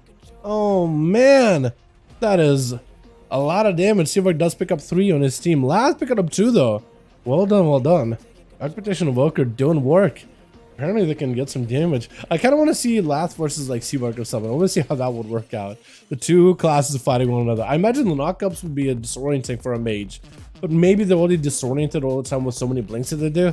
Maybe that's just like a state of mind for them. Let's get another one going, boys. No mas, no mas. I don't want to see fight Seawork again. Fair enough, fair enough. I think it'd be insane though. Evoker augmentation versus Arcane Mage. He's hard to kill for sure. There's a new Dakota mount on the sword too. Dakota, I don't really care about, honestly. You know what I mean? It's like it's got to be a cool enough mount where I'm like, oh, I want it. There's only been a handful of those where I've been like, oh, I need it, I need it. You know what I mean? There's only a handful of those that have been. And when they made the Transmorpher Beacon, I was like, oh, that's a cool toy. I want it, and I got it. I know it's like I perpetuate the whole store thing, right? It's just like I put money into it, but it's just like, and I know that I would like to put those things on the store, a lot of the cool things to make, to be available in game. But then remember when they added the cat mount, like at the end of Shadowlands or whatever, sometime before Dragonflight? I was just like, you know what? That's a cute looking cat. I want it. I want it. And I know that people hate store mounts, but like a lot of people love the cat. I feel like the cat almost got a pass because of how freaking cute it was. And the sounds that it made and the face and the details on it and all that. A lot of people were like, oh, maybe the cat somehow leads towards like some future expansion or whatever. The cat easily got a pass, dude. I feel like every time the new mount comes out, the community's in uproar, but the cat got a pass. So that was one of them. You know, the next thing I expect is a pirate theme because of the books at Forbidden Reach. Possibly. Possibly.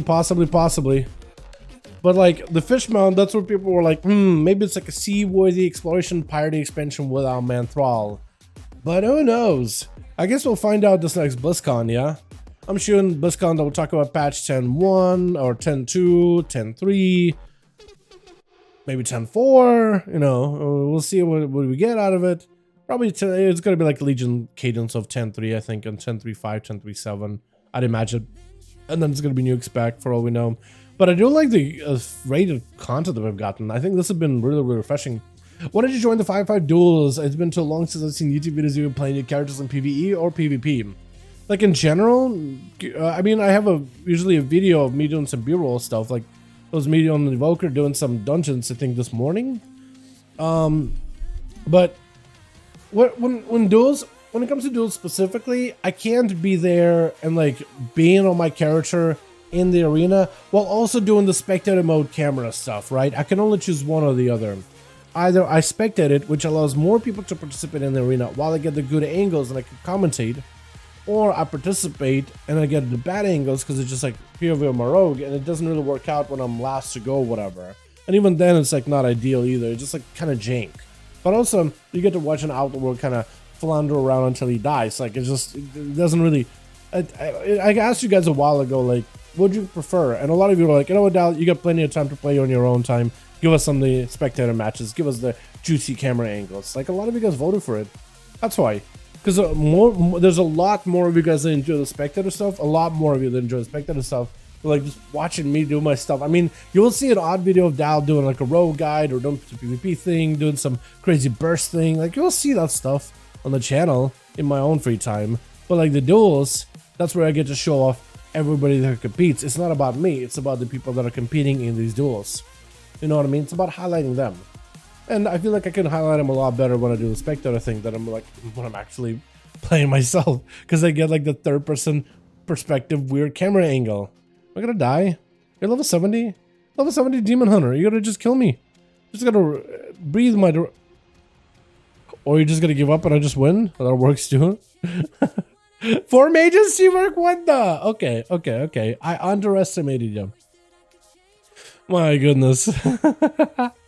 Seawork, why? How do you manage 4 mages? How do you manage them? How do you maintain them? Like, what do you? We need one more, boys. We need one más. We need one más on the stream. We'll be good to go, boys. Who do I invite, man? Ash? Do I invite Ash? Eminems? That's Wrath. Who's that Eminems anyway? Eminems. Who that? Ampix is doing stuff in the Azure. Chicago is in. Conan is in. Who do I invite? Dragonblade? He's doing Dawn of the Infinite. Wait, no, maybe. I don't know. Direwolf? Does he PvP? I don't remember. SP? I know he mostly PvEs, but he's in Halls of Fusion farming a trinket or something. For all I know. Actually, he might be. His paladins right now paladins are good. Right now, if you want to gear a paladin, now's the time to do it, man. Now's the time to do it. You're in Castle Nathria? What the hell are you doing in Castle Nathria? What is that? Castle Nathria? Who goes there anymore? I'll put homie.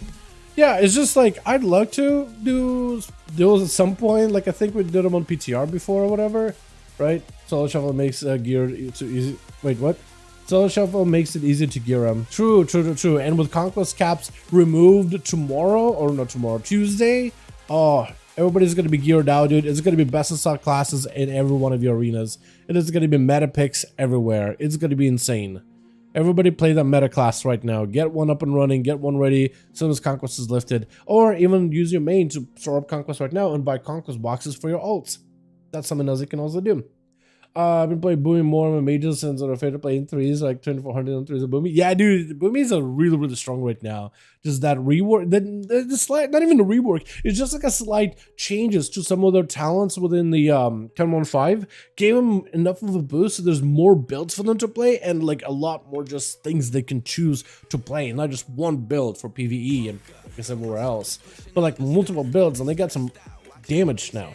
It's kind of nice, honestly, and they got like an overall buff as they got their popular talents nerfed a little, but everything else is now like it's more options. It's overall has been a good change. Overall damage buffed, popular talents nerfed a little, undertune challenge buffed a bit, which is exactly what we should be seeing for a lot of classes. It's a little change, but it makes a big difference. 90% sure I'm gearing Boomy since Mage got nerfed, LMAO. It's like 5% damage nerfs here and there for a handful of abilities, mostly in AoE. It's gonna be fine. Everybody's like, oh, Mage is dead, dude. They could have let us have it for too long. And I'm going in every plus you go into, there's Mages doing 600k DPS there. It was an augmentation evoker. Like, I don't even know, dog. I think it might not be that bad, dude. You know what I mean? It might not be that dire. Might not be that dire. What do you mean? Has been want to jump by chance? Let's have on a Warlock. I'm just gonna let him do his thing. Who else can join in? Did anybody else message me? Dark Knight? Oh no, Dark Knight said he's doing some other stuff. Daylight? Oh, he's just leveling the character through Silver Sharp Minds. Go for it, my guy. I'll let him do his thing. Whizzle is doing some freehold leveling. Who else can invite, man? We need one more Moss, man. We need one more body. One more homie to join in. Man, I need a Lego on my Evoker. That or like a good weapon. Or no, I already have a good weapon, but like a Lego or like... I need a better ring. I need to craft one. I need to get Mom there to get me covered. And this week would be a nice time to do it. I also gotta get my old stuff done. A lot of my old stuff done. By the way, Jake, is Affliction Warlock playable on Plus now? Because I kind of want to give it a try. Now they got buffed up a little bit. It might be really good. On paper. I need some more Heroic Sark for my Lego. I did Heroic Sark Pug that. It was rough, man, getting the Pug going, but I found a good Pug. They killed Echo, and then they killed Sark. It was really peachy, and didn't get the Lego. I'm gonna go try next week. If I can get the Lego item that I can... Might actually be playing Augmentation and Raid, potentially. I know I'm a Rogue main, but I might be able to play Augmentation and Raid. I think next week, I don't know if we're gonna be going back to Rekill or Full Clear. We'll see what we do next week. But we need to be killing Sark every single week to get some of those trinkets. And I'd love to get that trinket on my rogue. I haven't done the weekly unlock yet. I'll tell you when I do. It sounds good. We need uno más before it comes to bodies. Do we want Malachi? Does he want to join? Did I ask Ren? Hold on. Did I ask Ren? Ren. I didn't ask Ren. Hold on. Ren Charo. Hey, Ren. Ren. We're hosting some 5V5 1v1 duels. Would you... Oh, Chicago's done? GG's gonna hop on Smite? Huh? Give that a lead? Okay. In joining some duels, friend. Really? Alright, Chicago. Thanks for popping in, man. Appreciate ya. Daya, do I have you added on Real ID? Smite? Yeah, Smite. Chicago's been on the Smite grind recently. You know what I mean? Out of all, it's like, it's one of those games I feel like I don't ever hear about ever, right? Smite. For the longest time I thought that game was like discontinued or dead. Once I finish the key, okay, friend. BNet, if you're looking for more cuts as players, BNet me? Yeah, Mish. What's your BNet? I don't even. Hold on, is it gonna be Mish? I see BB and J. I see Dusty. I see Owl. I see Dominic. I see Swanky Pants. Honestly, I should add him just for the name Swanky Pants. I see Coco. I see Not Radam, Guy, Will, Waxliam, Cloak, Victory, Tim. I like Tim. I like Tim. That sounds good. Yeah, I don't know which one you are. Ambi. Hold on, Ambi. Ambi. I see Adventurer. Literally just Adventurer with no numbers or names or nothing. What is that? What the hell is that supposed to be? Adventurer. I see James. Renzo, Will, Sun, R, Prev. Nope. Let's see. Nope. Lazy Titan. What the hell is that? It's like a mix of English and Russian letters. What is that? It's like, looks like low, and then letter T, letter Z, letter Ch, letter I, letter A. What the hell what kind of a sound do you make out of that? Yes, there's actually like letter T. Ambi. Oh, okay. There we go. That could work. Dabakazid. So cool. Cool. Let me see if I can add you, I guess. Yeah. Ambi. I guess I'll try that. See how that works. That may work. Daya, do I have you added? I thought I had you added, Daya. Have I not?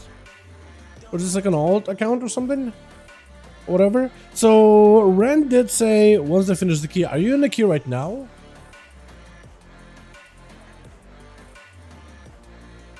I guess you just started Natharis? Okay. So we have you on a long standby. Does Scooby want to join by chance? Twister?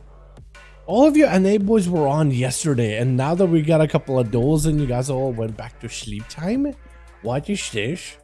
Pokemon MOBA. Pokemon MOBA games in the fun. Oh, the one on Switch? Yo, that one's broken, dude. It's pay to win as hell. What do you mean? It is pay to win as hell. What do you mean? Let's see if Ash wants to join in. Hey, Ash, we hosting some 5V5 1v1 duels tonight?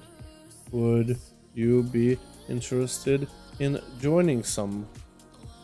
And so some no biggie, just hop on whenever. I didn't get it. Weird. Might be max fans. Might have been. I thought I had some people delete me the other day, but it let me send you a thing, so I think it should work, right? Couldn't emulate it on PC, but I mean, who wants to do that? Can't you emulate? Don't people emulate like Zelda though? Or people think so? You know what I mean? All good, friend. Wait, isn't Ashen Darien? Isn't that it? Isn't it Ashen Darien? I forget who Ash is. Or is that not Ashen Darien? Because I know there's a Ash Hunter, but I don't think I have him added. But like maybe I did. Daylight? Maybe he wants to join in. Hey, Daylight. Almost no name. Wanna join for some 5V5 1v1 duels, friend? I wanna see if I can get Daylight, because if we get Daylight, we got a 5-man on this end, and we need a 5-man on Team Conan, and I think that'll work out as well. Conan, I might need to have you get lead on your team, because I have you added on Real ID, and that will work out pretty well. Emulating into the phone, into the PC. It's more like emulating the phone into PC to play an item PC. I don't emulate at all, so I have no idea where would I even begin, kind of deal. I wouldn't know the back end from the front end of emulating whatsoever. So I'm just confusing me. What is that shoulder? Hold on, what is that? Is that the thing I'm thinking of? Oh no, let's. I guess I've never seen that color shoulders before. Oh, it looked like something new, like off a vendor. But that's just literally playing shoulders. To play differently, understandable. Emulated Switch games on PC, just how the one on Switch managed to get 60 FPS season on PC. Yeah, plus some mods. People get mods on there too. Amarok, yo, we got a boy. Amarok is in, so we'll need it still +1 over on the team. Conan, right? Go lead. Cool. How many you guys got? Hold on. Let me actually ask. How many you boys got? Okay, so this team is ready. Gonna check in with second team and we should be good. Give me 5 minutes. 5 minutes, rough estimate, generous estimate. Let's go with that. Give me 5 minutes. You guys stay together. Don't go nowhere. I'm gonna be right back. Hold on a second. Oh, okay, cool. There we go. 3. Okay. Pass me a lead real quick, and I'll get us listed. Pass me a lead. So we got 3. We need 2 more. Oh no. Chicago Ladies, it falls apart. No. Yo, if you guys got any boys that want to join in for 5v5 1v1 DUELS, feel free to invite if you guys want to. I am peeping my real ID to see if there's anybody that's interested. Hey, boom. We currently hosting some 1v1 DUELS friend. Would you be interested in joining some? See what it says. If the Switch you need, if you got a Switch, you need to get your SIM card with games on it and dump files onto your PC.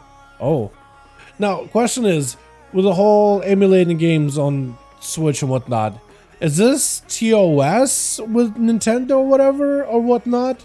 I'm just asking because I don't want my stream to be the place where everybody could get in trouble. So if it is like technically a TOS on Switch, for all Nintendo policies or whatever, you know what I mean? Like yeah, I'll be watching stuff. All good friend. Yeah, hopefully we'll get to see some more games. So we just gotta get a couple more bodies here. Will be good. Hopefully, we need 2 more boys. Where is the? At the moment, all good. Yeah, monks are looking really good, and apparently they're going to be getting some kind of a new change over in the 10.17. They did say they want to do something new with Mistweaver. Don't have anyone at the moment. All good, Conan. But yeah, they want to do something new with Mistweaver in terms of giving them a slightly different way to heal or recover their mana. So that may be interesting down the line. Did I ask Landis?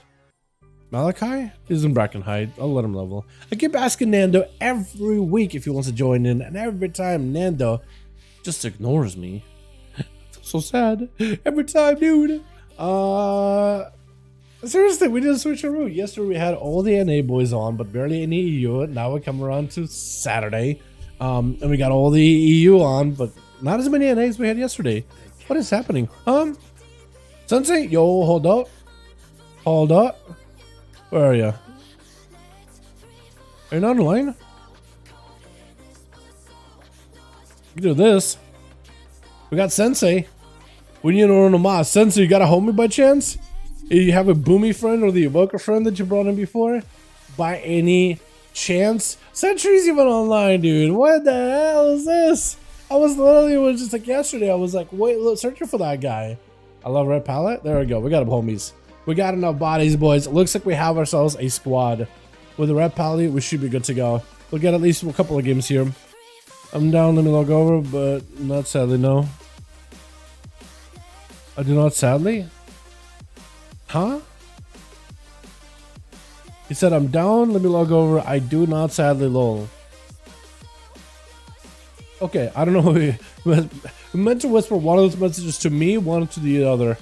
Wrong person, lol. I think I just did that. I don't know who you to message that though. Let's get Lath. Where is it? Do I have the thing? Here we go. So we'll do this. Silver, Hawk, and Conan. 5. Lordaeron? I guess. We'll do Lordaeron. We'll do Lordaeron. We'll do Lordaeron. I'm playing one-handed red this time for a definition of red palette meta. What does a one-hander red do, Ambi? Like, how do you even play that? I mean, I guess you slap a one-hander and you just hit stuff. But, like, do you have a shield offhand? Like, what do you do? Don't you scale with just support it with a one-hander because you don't have as much stats? Like, how does that work? I know that survival hunters can technically play with a bow. It's a gimmick. I know that survival hunters can play with a bow, but like at least their ability to scale properly off of the bow. I don't know how the red would work though. You know what I mean? I mean, if you want to give it a try, I'm down for it, man. I'm down for it. If it somehow, in some way, ends up working, I'm totally all down for it. Otherwise, I have no idea. Otherwise, I have no clue. Alrighty, boys, we got ourselves a group. Ready to go. Oh my god. Oh my god. We got a group. Which? Got ourselves Amarok over on the team 1. Ready to go on that elemental shaman. So I like the way that looks though. Xander on that mask, that mog. Look good. See, we're gonna be first up over for the team 1. Looking like a frosty mage with his mount and his mog. Oh. Barrage is back to back as Rennerus charges in, immediately stuns him. It's going to be a blink for Seaver. Got himself plenty of distance, rooting him on that havoc, on that hunt. Zilla was able to get himself a proper hunt, trinketed, I think, out of a root just to make sure he can get himself full burst. Flying up in the air, trying to see if he can barrage on Seaver. Seaver got plenty of damage of zone though. Who's going to end up winning this one? Just Arcane blasted for this Lances. Wait a second, hold on. Oh, that is a lot of damage up in the air. The Demon Hunter tried to see if he can just fight firepower with firepower, and it looks like Arcane Mages just win that blink as a Stormbolt barely connects, connected only at the end of a blink, forcing a trinket out of my man Seavark. That is definitely going to put him in a bit of a different spot. Ring of Frost, oh, it does end up connecting as Seavark is trying to find himself a better angle versus the Furious Warrior. Let me get the music a little bit louder in my ears here. This is going to be Conan getting knocked back for just a second. Ring of Fire right after, having to go through the fire, the frost, and the flames of the arcade, fighting through every single element that is available to the Archmage. Big barrages to follow. Nothing he can do about that one. My goodness. Once you lose out on your leaps and your charges, knockbacks and freezes, roots and slows, there's nothing that can be done. And Kargath is just stealing this man's soul right now, inhaling it twice over. It's like a double baked potato, except it's just a twice inhaled Conan soul. Ah! Why? Why would you make him like a fixture? Why would you do that? That seems mean. Let's see, Rick is waiting for the next competitor on that team. We also got us a Diabolical because he's going to be up next. Back there, we got Love Red Pala on his big old Kodo mount, as well as he got us a Sensei in the back as well. Diabolical's immediately going in for a bit of a dark back. The immediate stun onto Seavark as a breath comes out into a Mortal Coil. Does go for the second BCC. So far, she'll be able to break through his shield. Able to do so. Almost slams him with that Shadow Fury. But the blinks from mages are fast on the draw. Freezing all the pets. Attacking him. Diabolical has got himself an angle into a reflect. Chaosbolt going to be barrage reflected back. Does get interrupted. Looks like he was able to finish up a cast of Chaosbolt. But the fear was interrupted either way. The portals are opening up. Trying to see if he can get some counter pressure towards Seaver. Just barraging him with this cascade of just the elemental energies out of the twisting nether as Seaver trying to see if he can get himself a Ring of Fire on one side, Shit Power on the other, trying to see if he can avoid the pet. Actually goes to interrupt the Succubus to try to deny any kind of CC from that thing. It's kind of lowish on health. All the time is able to catch up a little bit of health. Dark back immediately for Diabolicals as soon as he sees the mage push in. Breath while he swings around the corner. Ring of Frost to try to see if he can freeze the pet. Mortal Coil is going to attack Seaver for just a second. Trying to see if he can dodge the Fury. Is able to get line of sight of that thing last second into a touch of the magic. A Ring of Fire. Plenty of damage versus Diabolicals as he got himself a barrage shield or a big what is it? The dark back shield. Trying to see if he can port Seaver to reposition him. Succubus you see last second. Trinkets out of this one. Almost got himself full blaster. It's going to be barrages baking through the reflect and barely did anything for the Diabolicals, but looks like it tries to go for a bit of a portal versus Seavark, but that barrage just ends up cleaving him down into twine with a Paladin. Love Red Pala gonna be up next. Got himself the spear, bladed shoulders. This man is ready for a spear. I don't see a Paladin with spear all that often, but it looks kind of good actually. Honestly, kind of fits the rest of the mug. It is going to be Seaver bunkering down with a Ring of Frost. Got himself food. He got himself everything. Red Paladin not going to charge out while Seaver is just going to end up pigeonholing himself into this hidey hole. He said he wants to fight him out in the open. It's much better than having to run in through all these different CC, especially with the ability to get knocked around with breath and everything. It's just not a great place to be in. You don't want to be boxed in with a mage right now, as Red Pally is able to avoid the ring of fires around the tombstone, gives him a lot of space, will also give him some line of sight, able to avoid all those CC, all that damage.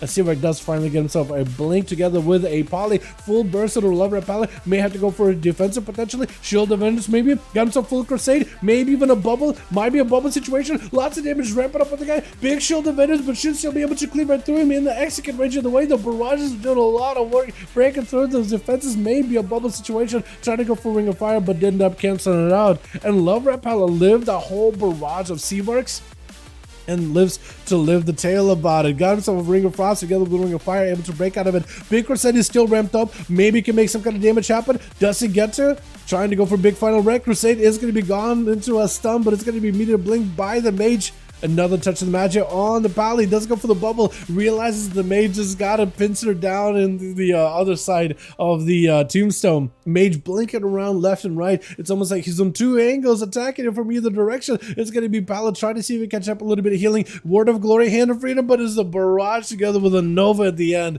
Does end up shattering his bones. With Sensei going to be up next. Immediate breath streak inside of it. Lexio, but the Seavark has a blink for this one. As Sensei got himself full burst available. Pally while he's moving. No more way to break out of CC. I like that actually. Ring of Frost on the pet. Poly to fall in. Ring of Fire right after. The Seavark had himself big burst. He got himself barrages that he could just spam permanently into another free zone. Sensei does end up going for Diffuse Magic, trying to reduce some of the damage taken. But there goes the big Arcane Surge. Might be pretty bad for Sensei. There's going to be missiles around the corner. Does he get interrupted? Almost, I think. Did try to go. No, did not try to go for interrupt there. Oh, all the time this position him perfectly though. It's gonna be a karma with an ice block. Trying to see if he can end it right now. Oh my goodness. That is so much damage. With a quick 1v5. Let's see where it goes in. Cutting these boys down to size. My goodness. Let's get us another going. That was way too quick, man. That was way too quick. Let's go again. Let's go again. Tell me we still got teams together, dude. Tell me we still got teams together. I don't blame anybody for leaving after that arena, though. I feel like that would be like... If I was me, man... Actually, no. I wouldn't have left. Just because I know Seavark and I respect him. Wait. Seavark left? Oh. No way, dude. That wasn't even fair. Too many melee. I'll log Boomy. I guess it is mage versus melee, right? He's swapping. Hold on. He is swapping over. Love wants to change lock. I don't have him. Okay, I can help. Alright, Seavark, hold on. We're gonna do this. 1 second. Tell your team to hang tight. Hold on a second. You guys are trying to invite me all together. Don't. Just give me a second. Let me get Seavark back over to this team. Yeah. Here we go. Yeah, as an arcade mage, you do have quite a bit of an advantage versus versus melee. Invite. So Love wants to change to lock. Okay, we can get him back up and running. Love, I'm gonna be doing the same thing. I'll list the group over in the LFG Raids Legacy section. Okay, so I'm gonna list it there in just a second. As soon as the game lets me. It's listed. You're welcome to sign up. I'll get you back in here immediately. Real quick. If you make a group, can I join as a Locktator? Right? Yeah, more than welcome to. Lockator? Yeah, got you, my guy. Easily. All good. Alrighty, so we are back in action. I love that we were able to do a switcheroo and get back in there. I'm gonna make current lead again. Alrighty, we'll go again. Let's do like hook point, I guess. Let's do a hook point arena. That might be a little bit better for melee. But man, yeah, Arcade Mage does end up cutting down melee. That is crazy. That is crazy. Circus Cord. How you doing, my guy? Hope you're having a good one. Man, poor Conan down again. Hey, by the way, but it's seen a ton of Grifka. But we see a ton of... We do see a lot of Grifka, man. We do see a lot of Grifka. Wait, a 5v5 with Grifka isn't here? Might be a full moon. Dude, it is a... Grifka, whenever he's in the arena, somehow he almost always gets to go first. Right? Doesn't let anyone else play basically, because he's just gonna... He's a rogue, right? And he does not even like a aggressive rogue. He's just more like a slow, steady rogue. Get his cooldowns rogue. Not super cheesy. Not the cheesiest we've seen, because there have been some rogues that will literally open up with every cooldown and they'll wait 3 minutes until like Shadow Blades is back up. Or I guess it was like back then when Shadow Blades was 3-minute cooldown. But you get what I mean, right? There was some really cheesy ones. Grippy is definitely one of the slower rogues. He definitely, whenever he plays the pacing of the arena match or the duel match, definitely does slow down quite a bit. But what can you do? Like the Infinite Skin over Razagath? Infinite Skin is pretty cool looking, honestly. I'm glad that I got mine the first time I did the Mega Dungeon. I still want to do it again. And tonight, I think I'll be doing it with some guildies, actually. I'm not sure. Should I do it on my rogue or should I do it on an alt? Let's do it on a rogue, try to see if we can get some gear, but I don't think rogue needs gear. Maybe an alt angle? Alright, switch. Got ourselves team 1 together with Amarok as the Elemental Shaman. Never get to the last time because C-Bark and the Arcade Mage did all the work. Got ourselves Kargath gonna be first up, camoing around, trying to see if we can get an angle versus code and big aim shot in the opener. Playing the Marksman this time instead of Beast Mastery. For some reason I thought it was BM again. Oh, is that slow? Looks like maybe Steel Trap does end up charging past Steel Trap into a trinket out of that stun, but it's gonna be stunned right after. Wait a second, wait, hold on. What'd you trinket? Did you end up trinketing something by accident by the looks of it? Or you thought you got stunned, maybe it was Steel Trap and you were just like confused the stun and the Steel Trap together? Maybe gonna be Steel Trap right after, as Kargath does get himself a pretty nice rapid fire big kill shots to follow. Does he have the damage right now? Going to use the heal off of the bed, doesn't turn around to the bed. That's exactly what you should be doing as a warrior. Whenever you can hit the hunter, you gotta hit the bed, charging in, but it's gonna be big kill shots. It's gonna be enough. Ooh, rapid fire does go for the stun at the very end, but Kargath does get to barely survive this. Locking it gonna be up next as an Affliction Warlock. I am seeing a lot of Affliction Warlocks as of recently. A lot more of you boys are going Affliction. All of EU was just Affliction Central, with maybe like one Destro. But NA, there's quite a few Afflictions here. A stable Affliction going to be up. Kargath is going to go for Feign Death. Does end up removing you away, but it's going to do quite a chunk of damage to his health in the end. The wall for Lockinator, trying to go for a bit of drain life. Kargath needs to fight through the shields or get himself a defensive. Does go for Survival of the Fittest, trying to go for a bit of damage. Lockinator got himself mad shield available and is going to drain the health off of the bed to give himself a bit of survivability. As Kargath's health is not doing all that good, I think it's just over. Yeah, the doubts, when they're set in, once the Dark Lair extends them, that's it. It's just permanently there. Mish gonna be joining in next. He is a red pally. Hold on a second. This man is a red pally, but he's got a sword and board. This is interesting. Hold on a second. What is this? Oh, what is happening? What? Hold on a second. What is this? That is a red pally. That is not a tank. That is not a tank. Can't confirm. Shield Event is not a prot pally ability. This man got Final Wreck, also not a prot pally ability. Wake of Ashes, not a prot pally ability. Mish from Moonguard just playing a sword and board prot pally or red paladin. What is this? What is going on here? I love his full mog, by the way. It looks absolutely gorgeous. Full frosty. That looks great. Stun onto Sensei. Able to blast right through him, though, either way. What is happening right now? Basket protection to the nice Sensei. Any karma? Wait a second. Does he take him out right here? It just needs a little bit more damage. What is going on? What is happening? Hold on a second. This red paladin picks up a sword, picks up a board. That is a one-hander, right? Or is that a two-hander somehow and you just got a shield? What is happening? Wait. I was gonna say, wait, a red pally with a one-hander? Like, unless you can do shield, I don't know how you'll scale with weapon damage, but I don't think it matters. I don't think you maybe even scale off weapons to begin with. What is happening? Rand is gonna be up next, trying to get a better angle versus Mish, but Mish is out here just already hammering the guy, charging in, sort of. Does a shield do anything for you? I imagine it gives you like a new finisher, right, for armor and stuff? Is that what the case is? Ranner is trying to see if he can cut right through Mish. Is going to be an intro by Mish into more Wake of Ashes, Warstep to follow. Got him so plenty of survivability. And I imagine the shield may even let you block a couple attacks from Rannerus, right? Ranner is flying up in the air. Mish trying to see if he can find himself an angle. Playing the spinning hammer build too. Very interesting. Gonna be Rannerus does pick up the demonic soul that he's able to slay. Darkness really early, but maybe pretty good. Mish wants to see if I can walk up from him. Quick blind to follow onto Rannerus as he backs away from him for just a moment. And Rannerus trying to see if he can get wait out until he can get himself some resources. No more trinket available. So next go better be a good one. Mish does go for a stun onto Rannerus. Hammers still spinning. Goes for a stun back onto the Paladin as it's going to be Searing Light. Almost gets it off, but does get interrupted as Mish trying to see if he can maybe back retreat out of there for a second. Bubble to follow. Trying to go for a bit of a final wreck. Goes in for big damage. It's going to be another Another walk out of Renner's. I was gonna say another portal. Does go for the blind. Renner's next few attacks are gonna end up missing Mish for 4 seconds. Does go for the imprison right after. Got himself a Spore Cloak. This Paladin is able to get cooldowns out of these boys, even though he doesn't have a proper two-hander into the stun. Renner's does end up going down right now. Oh my goodness, Mish! What is happening? What is going on? Diabolica's last one over for the team too. Last one left. As Mish is going, cutting right through all these boys as a red pally with a one-hander and a shield. How are you even able to get your Temple's Verdicts off with a one-hander? Is that happening? Or are you just going for like shield slams? I don't even understand.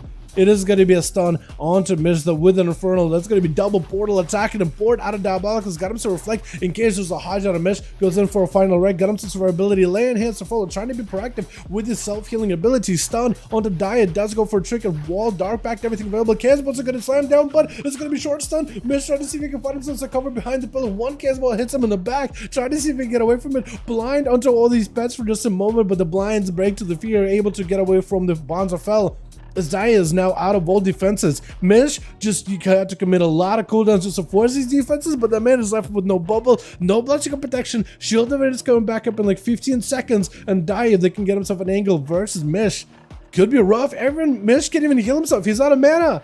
Even as he's having to go for cleanses or hand of freedoms or any of these basic abilities, he literally spends a lot of mana doing all these things. Dia is setting up a portal together with a little bit of immolation. Gonna be a reflect. As long as Mish does not reflect a Hodge on himself, he'll be okay. Soulfire should be able to break past the Shield of Vengeance. And it's gonna be a final wreck from a distance onto Dia. Is gonna end up boarding out of there. Does not want to find out if Mish got any bursts available. Does have himself Divine Toll. More hammers flying in. Stun to follow. Bonds to fall. Is gonna port Mish. Mish may be in a bit of trouble. Oh! Mish got mishmashed there a little bit, but the man did end up getting himself quite a bit of a play though, as a Retribution Paladin with a sword and board. I want to know if what kind of fit it. Don't even need to tell everybody in chat, but I would love for you to like whisper me in detail in Discord or something. Just whisper me, let me know like what do you, how do you do damage?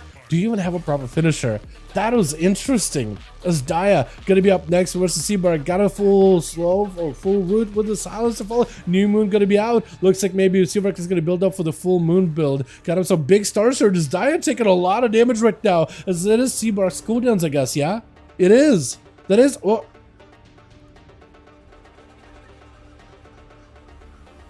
Huh?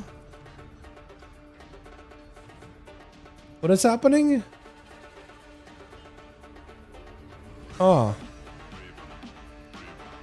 Weird. I don't know what happened. Maybe Dai just didn't want to fight the Boomkin? Is that what happened? Unfortunate. Unfortunate. Abrumi's just... The game crashed? Did it crash? I have no idea. Everything was fine, and then it looked like Dia left, but maybe game did crash for him. I have no clue. I have no clue, honestly. Interesting. I have no idea. It looked like Dia left, but maybe something happened? I'm not sure. I'll have to think. Yeah, I think so. I have no idea. Alright, let's get us another going. Pally too good? Pally did pop off, didn't he? Oh, he's using Jessica's Vengeance? Is that what lets him do finishers? That is so wacky. That is so wacky and weird. Hold on, do you message me? The matchbreaker. I like it. Wow, I had no idea. Yeah, Jessica's Vengeance usable. Wow. Even he confirms it. That is crazy. It's weird that it scales. It's so weird that it actually keeps scaling. Even though I thought Paladins scale off of like a two-handed weapon. But I guess maybe Paladins don't scale off a weapon to begin with. Maybe they just scale with strength. Actually, I guess since the rework, maybe there's some weird scaling to them. Maybe this... I know they scale with versatility, but this seems like a whole nother kinds of wacky over here. I loved it though. I love that. Yo, Silver last as well as Conan. Do we still have 5-man groups? Can we go again, or we done ski for the night, boys? Let me know. My goodness, that was something, man. That was something. Is indeed sword and board. Yeah, I see it. I see it. I mean, you can literally tell he's a one-hander and one-hander and a shield. That is awesome. We're good. Okay, Conan. Let me know if you guys got 5. For 5? Okay, we'll go again. What arena did we do? We've done Dalaran, we've done Target Speak. Sword and board pilot video when? Honestly, that's gotta come out soon. That's gotta come out soon, Ambi. I'm not gonna deny you. That is whack, is some of the weirdest things ever, but the fact that it worked, do you even get any defensive value out of it? Like, is there any advantage, or is it just like you're doing it because you can? Like, there's gotta be some advantage, right? I mean, I know there's blocks and maybe you get a little bit more survivability versus melee, but do you ever just like use the shield slam ability for armor, or is it like a thing of it? Yeah, I definitely gotta do it at some point. This is a flex, honestly. That is hilarious.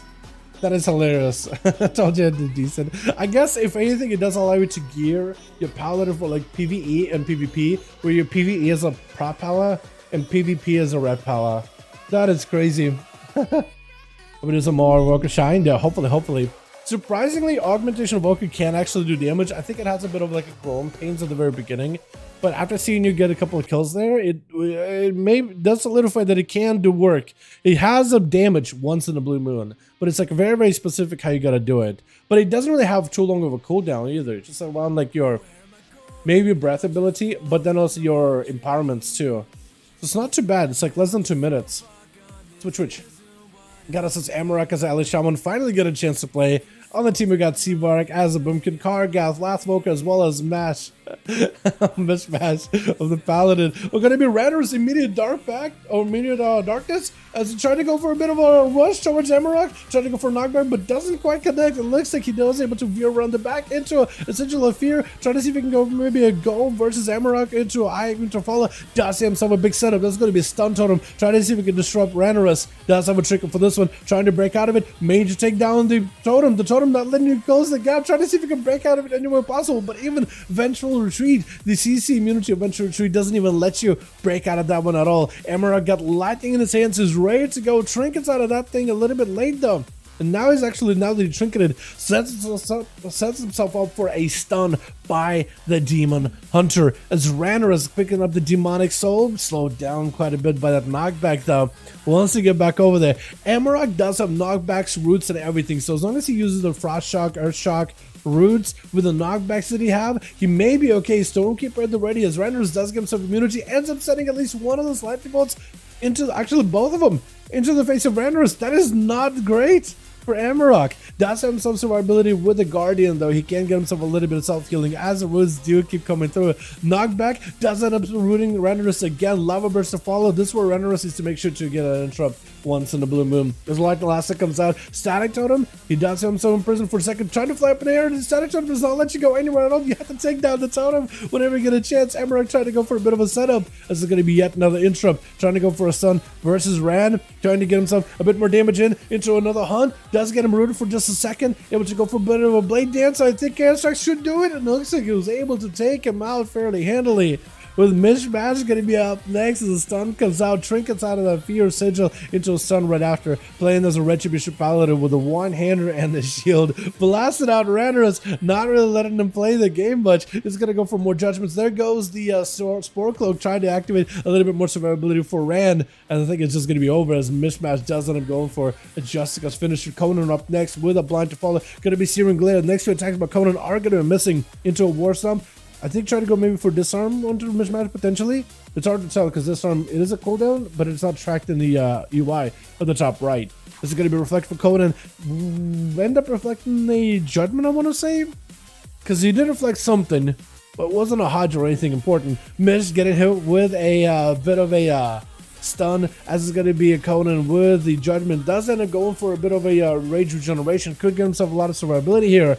But Mish so far has not had any issue holding his own, does not even pop a immunity or anything. You see himself a little bit more resource to take down Conan as Conan got himself a bit of a reflect, but at this point Conan right now out of defenses. Mish just needs a couple more globals, disarm for just a second.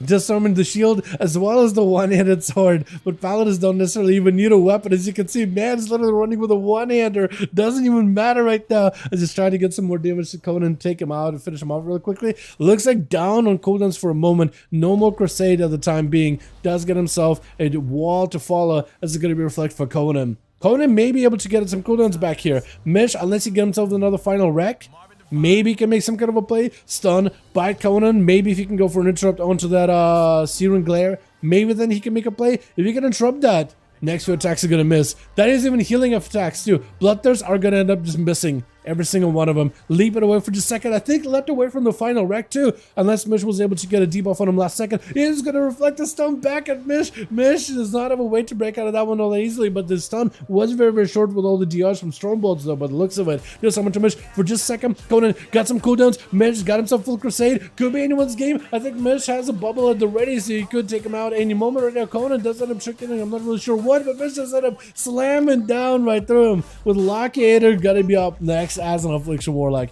trying to see if he can make a bit of a play himself. Full dots on the Mish. Does have a bubble. I don't know if he's got a bop or if he's got a spell ward. A Mordecall onto the blind. Does end up going for tricking, amping up all of his dots. Mish will have to press a bubble or something here. There goes the bubble. I don't think he's playing spell ward, otherwise he would have pressed it. So for Lockyator, if that's the case, then knowing that information, all he needs to do is press Mish. Press him a little bit more with dots, and you'll be golden. Mish looking for a bit of recovery on his own. 44 minutes into the duel, almost 5 minutes into the duel, as we head on the 21% dampening. The healing that Mish needs here is going to get weaned off little by little. Does go for the stun, did go for a rebuke. I think was able to connect with one of the dots of Lockyator. Maybe big wake of ashes. Does go in for the stun. Got himself a little bit of survivability. Board to follow. Trying to go for a bit of drain left to recover some health. Mish with the shield of Edis. Mordecall sent in. Lockyator needs to maximize his damage right now. Soul Rot and everything is available. Now is a perfect time to get some damage in here as Mish got himself shield of Edis. It is going to end up popping off for a second. But he's trying to get himself a little bit of survivability. Hand of Freedom, ready to go, but Lockyator doesn't reflect the Hodge. That is so good. Mish does end up removing the UA some way, somehow. I'm not even sure how he does it, but he does end up silencing himself and takes a bit of damage from that UA. Wait, Judgments, that's what it is. You're removing them through Judgments. I was going to say for a second, how'd you remove it? I forgot that is the PvP talent. But you do remove like one of your magic effects, right? Only one of them. And I guess previously he removed like Corruption or something. Or maybe, Warlocks won't play like the other dot, was third one. There's a Corruption, there's Agony, there's of course UA, there's Soul Rot, but there's also like, what's it called? It's like a green hand looking dot. Oh, Jake, help me out here. You know Warlock a lot better than I do. What is that one dot that I almost never use? Gonna be a stun onto Lockyator, trying to see if he can get himself a bit of survivability. Gonna be a dark back for Lockyator with a reflect. Maybe he gets to live this portrait fall and Mish does have himself quite a bit of survivability. Mordecall sent in. Weakness? No, not that one. The other one. It is the green hand claw looking thing. The silence on the Mish does get himself a setup. Oh, it does end up taking down the Affliction Warlock. What's it called, man? It's not it's like the one that leeches health of the enemy. It's a PvP talent. Oh no, it's a normal talent in the middle row between the Extended Corruption. Immolate? No, not that one. It's gonna be a big. How do you live that? Hold on, Mish. Do you survive that? What is that? He literally survived the Hellfire itself. But looks like the Immolation take him out. Cypher Life? I think it is Cypher Life. I think it's the one. Yeah, everybody in the chat named every other dot except for Cypher Life, except Jake did get one. But yeah, the one that looks like a green hand. I do understand why you look at Immolation and you're like, yeah, that's a hand. But it's like a red hand. It's like covered in fire. But I guess it makes sense. Big Casbolt Tower for Diabolicals. Stun onto Lathvorker. Trying to see if he can survive as the augmentation. As the portals are ripping right through his defenses. May need more survivability right now. Trying to get himself a big cast. Casbolt does connect. Lathvorker's going to take a lot of damage. Living Flames barely keeping him alive. Trying to keep himself afloat here. But his second BCC last second. Bonzo fell. Does it connect? It doesn't connect. It was so close. Very well done. Judgment Dispel against half? That's painful. So they used to have it where Judgment dispelled all of your magic effects. But now it's only one. So he's either dispelling Corruption, UA, or any of the other magic effects from Warlock. I imagine Succubus CC also gets dispelled. And I imagine also Saffron Life, if he's playing that, dispelled. Big Soulfire. Does Lath live it? He does get himself a shield last second to survive it. Does he survive past this, though? He got himself a little bit of survivability. Augmentation does have quite a bit of healing, even though its damage isn't all that high or a little bursty on average. It can get some survivability, but it looks like Daya may just have him. It's going to be Infernal, trying to see if he can take him out. Going to be Lath with the cheat death. It barely keeps him alive. Immolate. Oh, does end up taking him out. Looks like Daya is able to claim Team 1, taking their souls one after another, as there's going to be a bunch of traps everywhere. It's Kargath. Get himself the Marksmanship Hunter play, aim shot around the corner, big hit, big death chakram too, rapid fire right after, that's a lot of damage. Zaya is taken, he can't even control it. He may need to go for some kind of healing. Does go for Warlock Hellstone, Mordecall into Kargath, definitely needs to establish CC, Bonzafone with a second CC, ends up breaking. Does he have survivability to follow? Casbolt, maybe he connects. Casbolt, ooh, it goes in, but the Turtle Shell stops him for just a second, trying to see if he can port Kargath out of the way. The Shadow Fury comes out. Karga does end up just keeping the pressure on until the very bitter end. Sensei, I don't know what just happened, but the man may have put a trinket in a wrong spot for himself. Trinketed out of nowhere while he's popping cooldowns. So that's definitely going to send him back a little bit here. If Karga gets any kind of CC freezing trap, yeah, Sensei definitely might need to check a macro or two. This is going to be yet another route. Karga is actually able to get himself a little bit of pot shot damage onto Sensei. Oh, I also like the bow that she got going on, how it gives you like this different arrow, this blue arrow. That looks good. I think it's a Lego, right? It's gonna be karma for Sensei. Karma onto one of the pets, I think, of Kargath, isn't it? Or just in Kargath himself. Barely any health. Wait, kill shot. Oh, wait, who won that one? Hold on a second. Kargath 2. Sensei. Oh, Kargath won that one. No way. He got 2. Mesh with 3 as a sword and board. Dabalk is picking up 2. And then Kargath with 2 more. Well done. Well done, boys. Oh my goodness. Let's get us another one going here, yeah? Or if we still have teams, are we done? Chat, let me know. Another board carry, baby. Ignore the me taking prejudge into half. All good. Yeah, that's he did get reflected Hodge twice. The other enemy team did end up kind of getting one up on you a couple of times. Not like it mattered really. Paladins are kind of nutty. That is still so weird that Sword and Board works. Like, I guess my question now is it more damage as Sword and Board, or is it the same damage, or is it less damage on average? Because it doesn't seem like it's holding you back at all. I'll take a spell bomb next time and step it up me. Yeah, I think it all depends on the matchup though, right? It depends how many enemies you have on the other team, right? If it's a lot of physical, Bob makes sense. If it's a lot of magical, or like really scary couple of magical ones, spell bop. But it's like, it's a choice, right? You got a judgment call, but you don't know who you're going to be fighting against either. That's the interesting part of the 5V5 1v1 duel dynamic, is you don't know which one is going to be next. So you got to really got to make the call. Less than 100%. I'm just flexing on my y'all. Less than 100%. Okay. That's interesting though. That's interesting. How much healing does the Justice cards give you, I imagine? Because that seems kind of nuts. That's kind of cool. But it's cool because it also gives you, I guess, an opportunity to try all the other paladin talents and like finding all the other ways to like do damage besides just the normal red thing with a two-hand or whatever. That's pretty neat though. Does it have a hunt right now? It can, yes. It's green too, lol. Oh, you mean for like the spell animation? Yeah, so the hunt is kind of like it's like a soul writhing in pain or whatever, with like either purple or a green background. I'm not sure. Maybe the soul's purple and the background is green. Sensei one's out, last one. Okay. Toss me an invite code in. We'll try to see if we can get a group together. That or we could call it chat. That we could call it. They're just not playing the same build. Just not enjoying playing the same build. I feel you on that. I feel you. Maybe at some point they can maybe like make it so there's a viability to it. Oh, Dia's also left. Now, did Dia leave, or did I just swap in? I guess we'll list the group for a couple of minutes, see what we get. Right, we'll do that. We'll list the group for a little bit, but we might just call it here, chat, because we did quite a few games here back to back. I officially named it Hammerden. That could work because you do a lot of hammer stuff. You got the spinning hammers, you got the throwing hammers, you got the hammers of wrath. Now you need a hammer in your main hand, not a sword but a hammer, and then you can be full hammer dead, and you're just hammering everybody. That could work. Wait, did Mish leave Lath's group? Does Lath have a group, or did that fall apart? Lath, did that group fall apart, or are you guys still full? What's he gone? Who might have messaged me? There you didn't. Lath, let me know. Lath's group fell apart. Okay, yeah, we're done for the night. Yeah, if Lath's group fell apart, we only got one group, and we call it. We gonna call it, boys. TY all for coming. Doing more duels next week. Thank you all. You guys are wonderful, beautiful. Thanks so much for coming by. Thanks so much for watching. We had ourselves a hell of a duels over for the Team NA, boys. That was actually quite enjoyable. I had a lot of fun with it. This is so good. I love the variety we got today, dude. We got arcane mages, we got red valleys with sword and board, which is the wildest thing ever. Lots of affliction warlocks as well. Lots of variety tonight, man. I actually enjoyed these duels quite a lot. This was very, very enjoyable. Finally, my productivity can resume. Yeah, SNF. Yeah, don't worry. We just a break for you, man. We just a quick break for you, boys. Yo, thank you all so much for coming by. Thank you all so much for watching. I do hope you enjoyed. These were a lot of fun. Tomorrow, I don't know, man. Maybe I'll stream tomorrow. It's a 50-50 right now. Definitely be back Monday doing more all stuff. Tuesday for the big weekly stuff. And we got maybe more 10.15 stuff as well. My class is so bad. I can't do anything against casters. Freaks, yeah. Did you play Fury Warrior, right? Or am I wrong on that? Is it Fury? Hold on.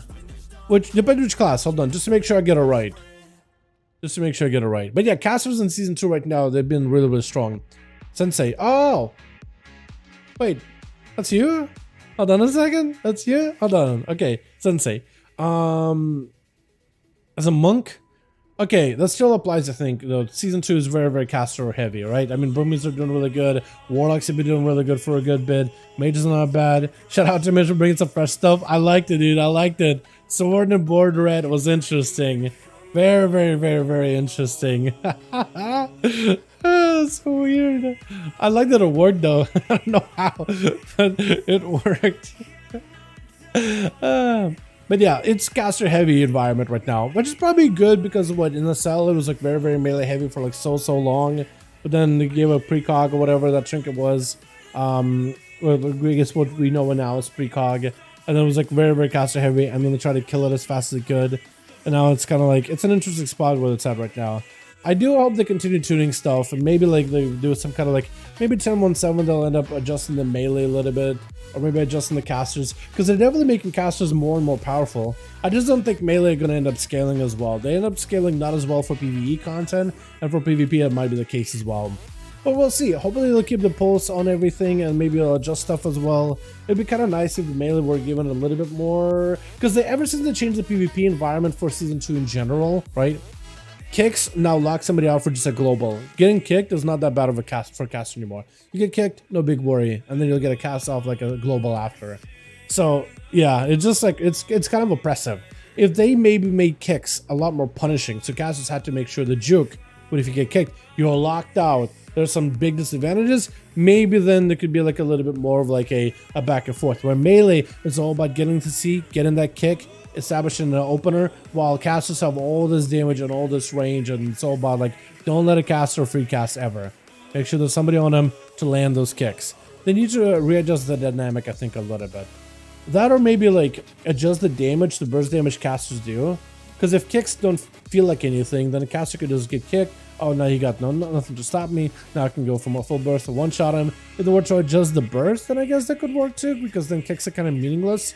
You could just kick stuff once in a while, but at least the damage isn't super like punishing for the melee. You know what I mean? But yeah, it's interesting. It's an interesting environment. Or maybe let me kick cooldown shorter so people can kick more in PvP. I don't know. That could always be a possibility. I think they're just trying to, I think they've got themselves in an interesting spot with season 2, but they also don't want to make crazy wild changes too quickly, because they'll just upset a lot of the community. So they really do, I think, have to think about like what they want to do, how they want the game to play, do they like where it's at right now, and what they would want to change. Communicate those changes with the community, let the community comment on the changes, maybe apply these changes in the PTR, see how the community reacts, get their feedback, do some PvP testing for 10.17, right? Do some big PvP thing where you can just make a character on a PvP realm, all the gear in the world, where you spawn in with a full set of items, can pick up all the items, you know, no need gear kind of deal. Do a short test, let the PvPers try all the things out, get their feedback, make changes, and then roll them out into a live game all the time. You know what I mean? I think that would be really, really cool to see. There's like a big communication post, a big back and forth with the PvPers, so they can really adjust the game. Like, they made a pretty big adjustment with the crit stuff, making things a bit more or less bursty. I think it's good. They're really trying to keep away from the Shadowlands, one-shotting us. But yeah, I think maybe like there's definitely some disparity between melee and ranged. I don't know how big the disparity is in terms of like, it's just like if you keep this for 2 more weeks, the game is just going to be absolutely dead, just because it's like range overpowered, melee are underpowered kind of situation or not. I do think range have a slight advantage over the melee, but with how easy it is to gear a character, like if the class has even slight advantage over others, they're just gonna swap over to the class and gear them up really quickly. Now you have more warlocks in arenas pool or something like that, right? It's just really easy to swap over and play someone that's like super strong. And I heard Boomies right now are really good, so might be the same case here, but they were pretty good to begin with, really. But we'll see. We'll see, things like that. But yo, thank you guys so much for coming by. Thank you so much for watching. You guys are wonderful, beautiful. Thank you so much for hanging out tonight. You guys are wonderful, beautiful boys. Appreciate you. Go to some beaches and random. Sounds good, Conan. Have a good one, my guy. You guys have a wonderful evening. Thanks so much for watching. I hope it was enjoyed. I'll catch you guys on the next stream. Alrighty, boys. Alrighty. I'll catch you guys all later. Peace.